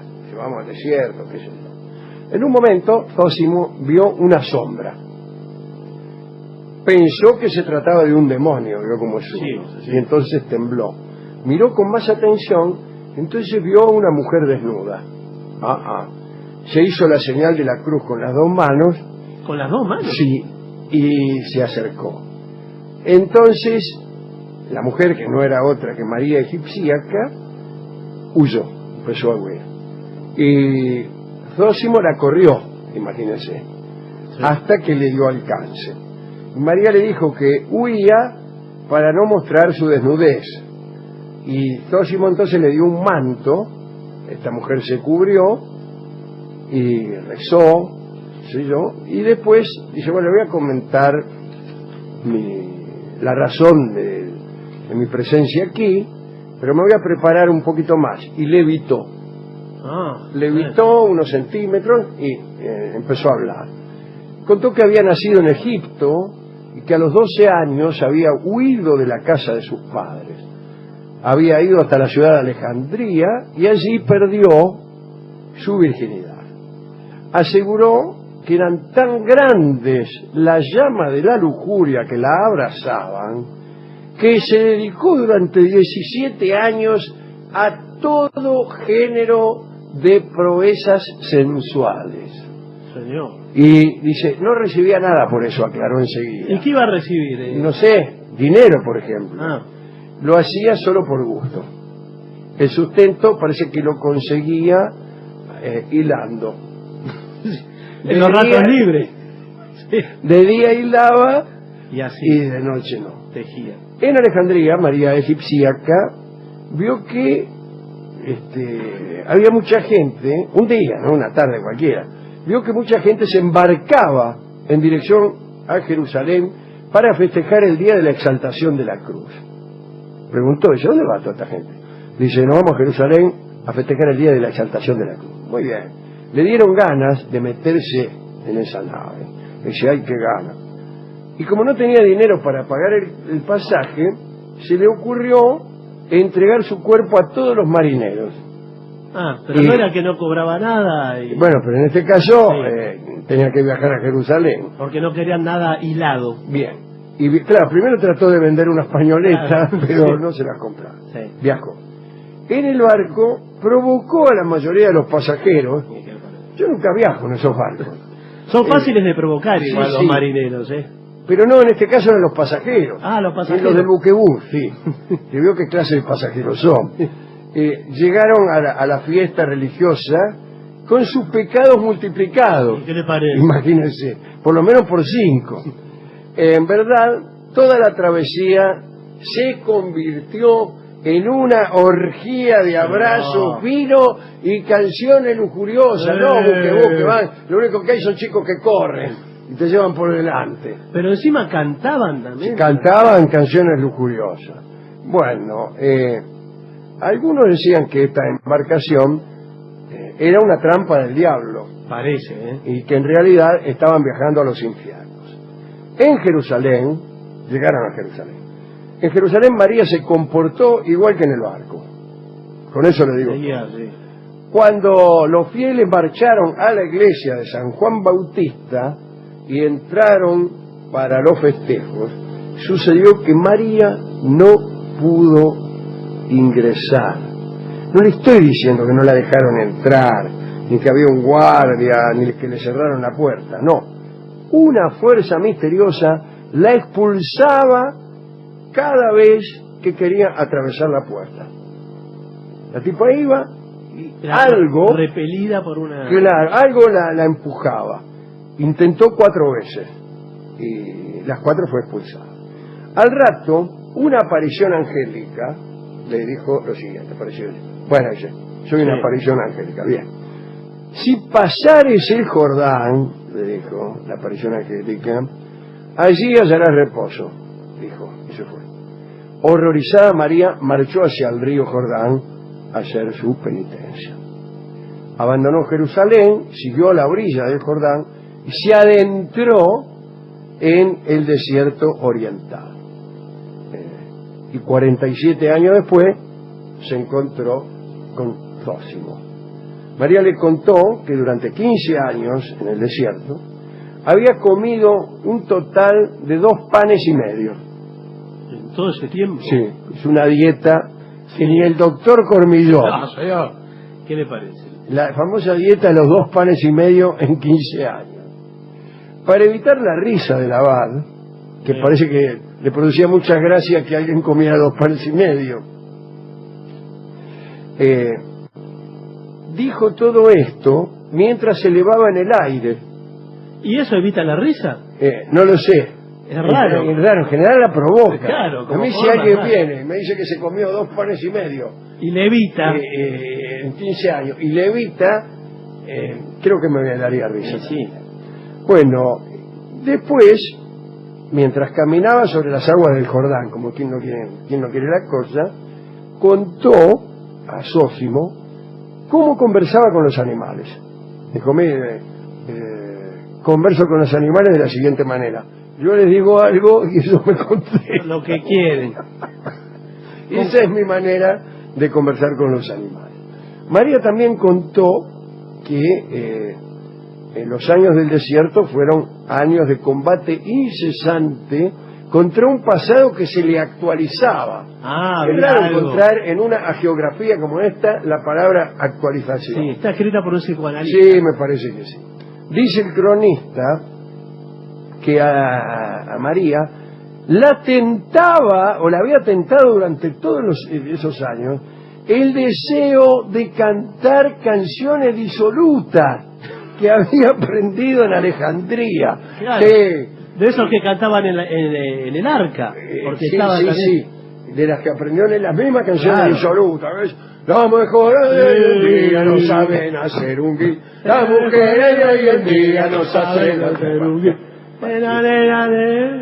Y todo eso. Pero resistía la tentación, ¿no? Claro. Bueno, le venían a la memoria súbitamente. Era el demonio este. ¿Y qué le parece? Claro, Pero y esas le canciones llenaba el vienen- alma de confusión. Sí, sí. Y se las confundía las letras. No se la confundía en el alma. Le hacía distintas rimas. Se equivocaba. Es que esa canción le viene así, bien, se le viene y no se le va. No, claro, Tiene que ir a- como un meme. Sí, ¿no? sí. ¿Qué? Canciones que se te pegan. Es el demonio. Sí, Yo a bueno. veces estoy en algún lado y empiezo... No, no, no, no, no, no, no. Las mujeres de hoy en día, las mujeres de hoy en día. Muy bien. Zósimo escuchaba todo esto, imagínese usted. Y esto, la confesión duró muchos días. Después se fue. Dijo, bueno, me voy. Se despidió de ella para regresar al monasterio y acudió al mismo lugar donde él la había encontrado al año siguiente. Cuando llegó la cuaresma, el momento de adentrarse, palabra que le gusta mucho a nuestro cronista, en el desierto, volvió al mismo lugar donde se había encontrado con María y encontró que lamentablemente la santa estaba muerta. Así que no queríamos dar esta noticia. Sí, bueno, lo imaginábamos porque ya Zósimo entonces le dio sepultura, agarró el manto que le había dado para que cubriera su desnudez, o sea que estuvo 47 años desnuda y uno tapada con el manto.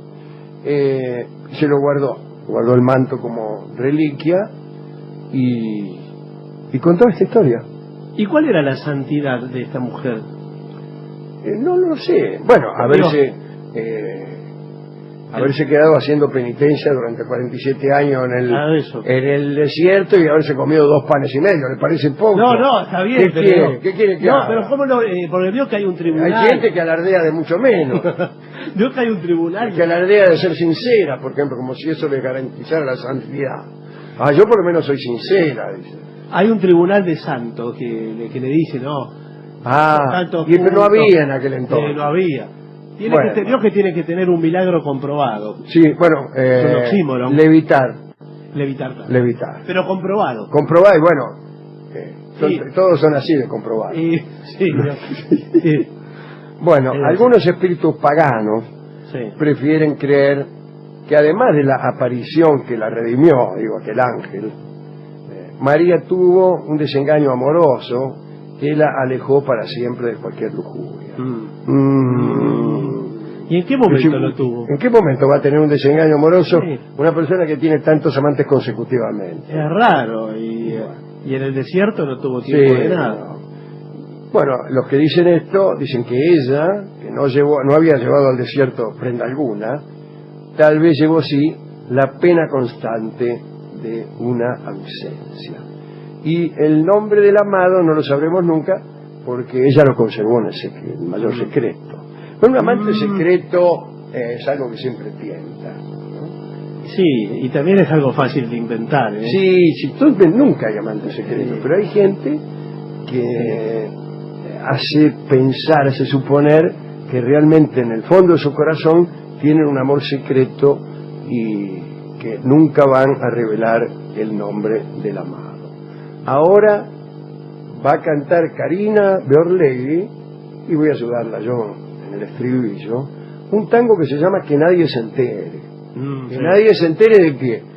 Del nombre, bueno, de todo en general, pero especialmente del nombre del tipo que anda con vos. Hay un tango mucho mejor, que también se llama Que nadie se entere, y que es muy anterior. Pero este tango en realidad tenía ese nombre por comodidad. ¿Por qué? Es un tango que hice yo. Y nunca le puse nombre. Y bueno, pero le poníamos Que nadie se entere porque empezaba Que nadie se entere. Y después hay un tango bellísimo, que no escucharemos ahora, que se llama Que nadie se entere, es un tango de Alberto Gómez.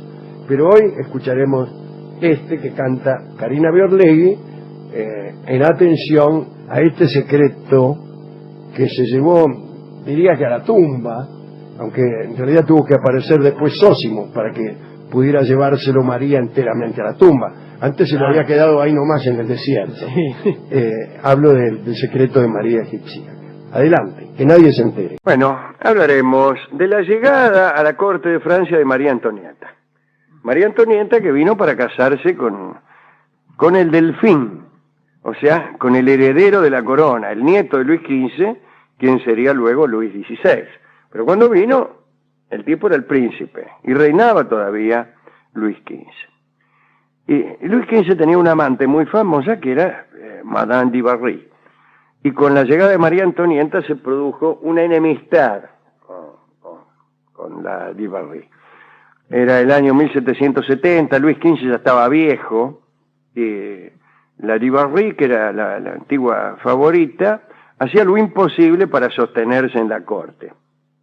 ¿Viste? Ya el rey no le daba mucha bolilla, todos estaban muy pendientes de la recién llegada de Viena, María Antonieta, que como he dicho, se había casado por poderes, es decir, se conocieron ya después de casados, con el Delfín, el futuro Luis XVI. Ahora bien, en la corte y en el pueblo ya sabían que pronto tendrían nuevos reyes, porque como se ha dicho, Luis XV estaba bastante bichoco. Y también sabían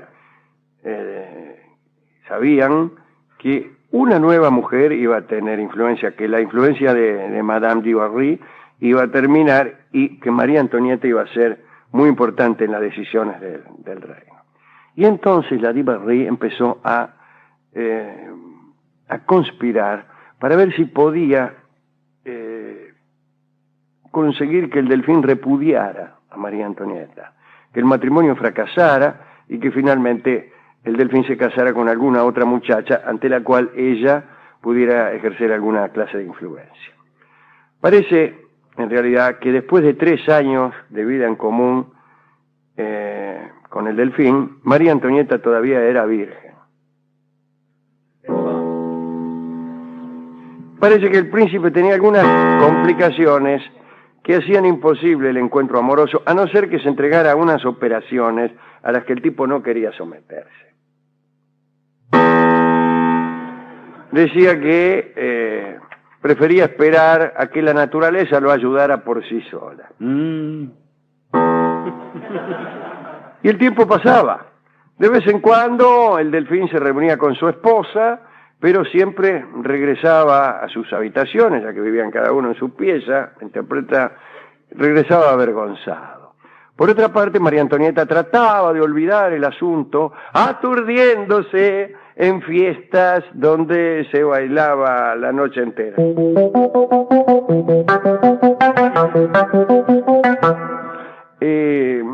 En realidad, unas fiestongas con elegantes marqueses, bellas amigas.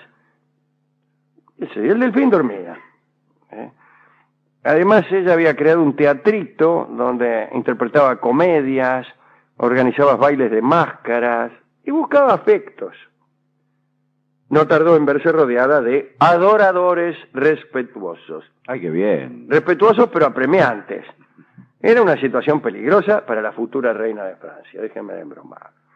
Entre los que la vigilaban, para ver si pisaba el palito, por no decir otra cosa, estaba Madame Dubarry a la espera de ver algo digno de ser contado al rey o al Delfín.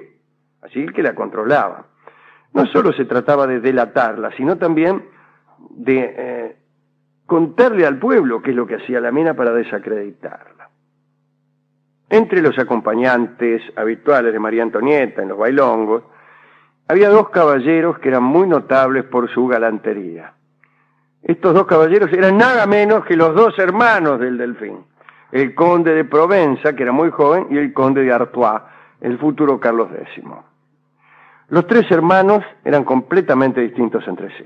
El Delfín era gordo, tímido, fácil de asustar, serio, trabajador, sincero y bueno. No le gustaban las fiestas, se complacía mucho ante la fragua y el yunque que tenían sus aposentos. Trabajaba, era relojero, mecánico, también le gustaba la ebanistería, y muchas personas sonreían maliciosamente cuando lo veían ocuparse de sillas cuando estaba a punto de ocupar el trono. Pero bueno.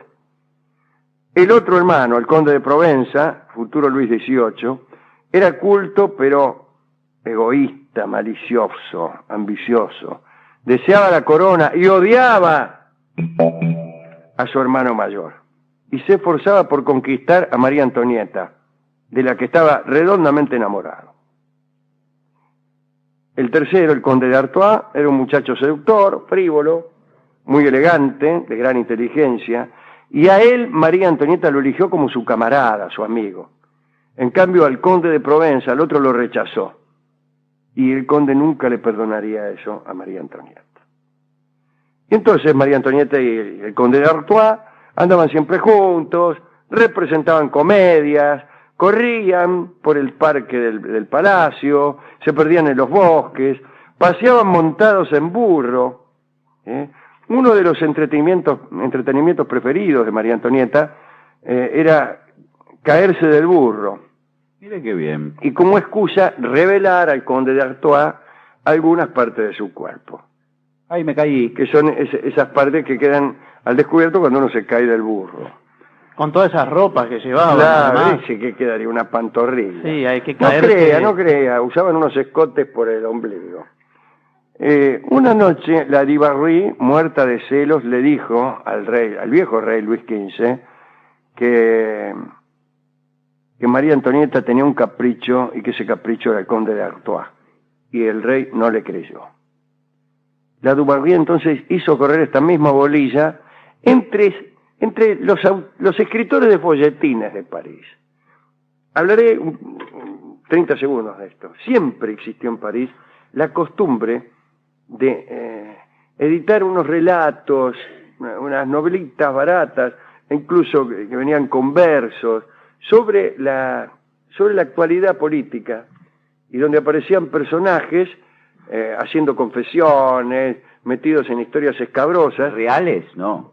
Muchas veces reales, o que al menos tenían pretensiones pretensiones de realidad, quiero decir, ¿no?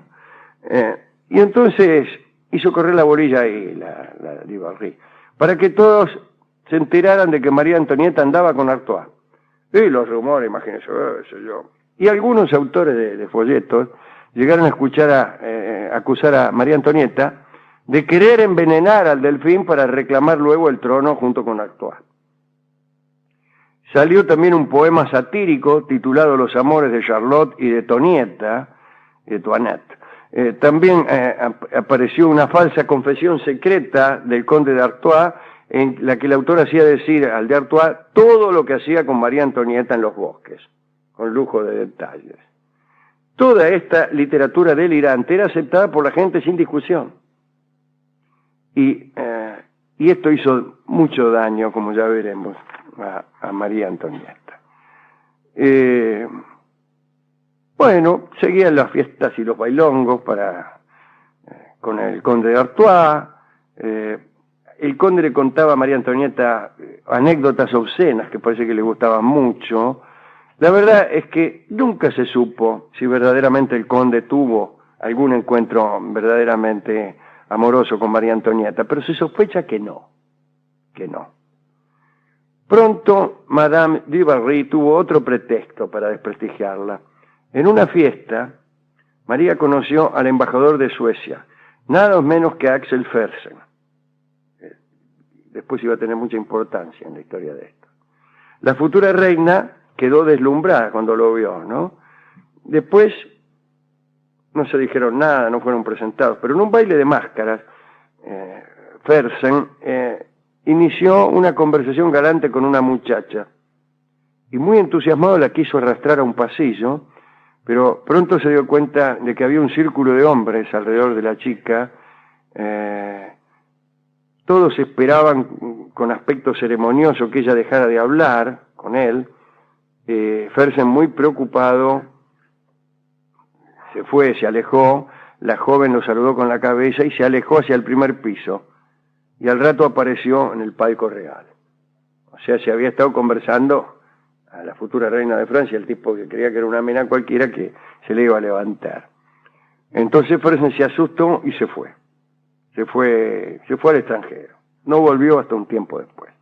Pero este episodio casi casual llegó a oídos de la Dubarry, que una vez más difundió ese chisme. El viejo rey Luis XV también la escuchó otra vez, pero no le importó. Llena de odio entonces, la Dubarry inició una nueva campaña de calumnias. Esta vez deseaba que el delfín repudiara a su esposa, pero no tuvo tiempo, porque el rey Luis XV cayó enfermo de viruela. Le agarré una viruela que en 4 días se murió. Luis XVI y María Antonieta lloraban, abrumados por la carga que les caería sobre sus espaldas, qué sé yo. Bueno. Pero la primera medida de gobierno fue esta. A pedido de María Antonieta, Luis XVI echó de la corte a Madame Dubarry. Primer acto de gobierno. Derrotada para siempre, entonces, la antigua favorita se despidió del palacio, se refugió en un lugar lejano y vivió, incluso hasta que la revolución la vio luchando en el seno de los grupos monárquicos.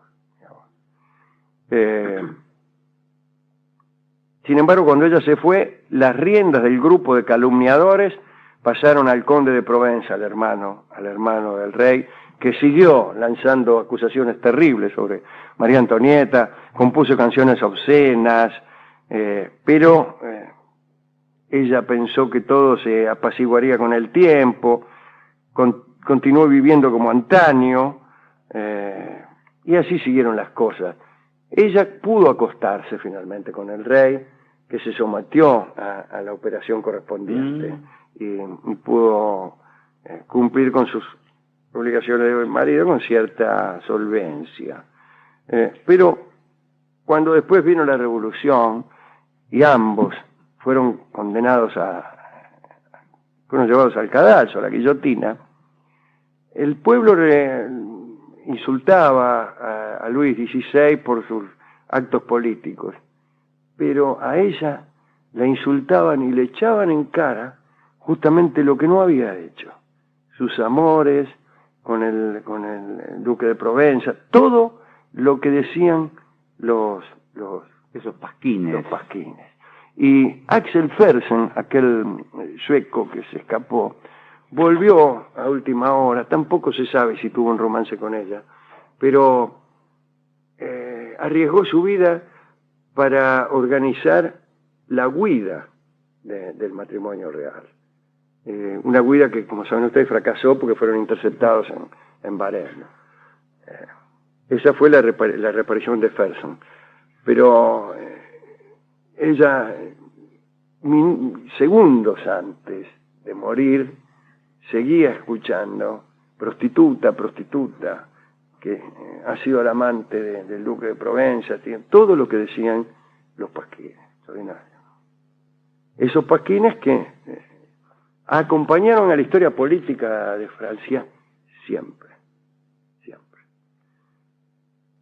Hemos ido a la discoteca y le contamos esta historia. Se conmovió el discoteca. No, ni se movió, medio Es se una movió, no bestia. ¿Cómo puede ser importa, amigo nada. suyo? Él incluso dijo, para mí que tenían razón los tipos de los pasquines, también a mí no me digan que no andaba con el duque de Provenza y con el de Artois, etcétera, ¿no?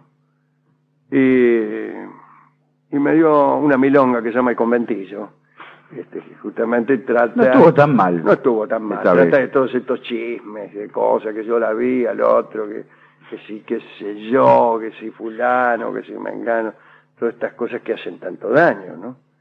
Así que escucharemos a Edmundo Rivero en El Conventillo.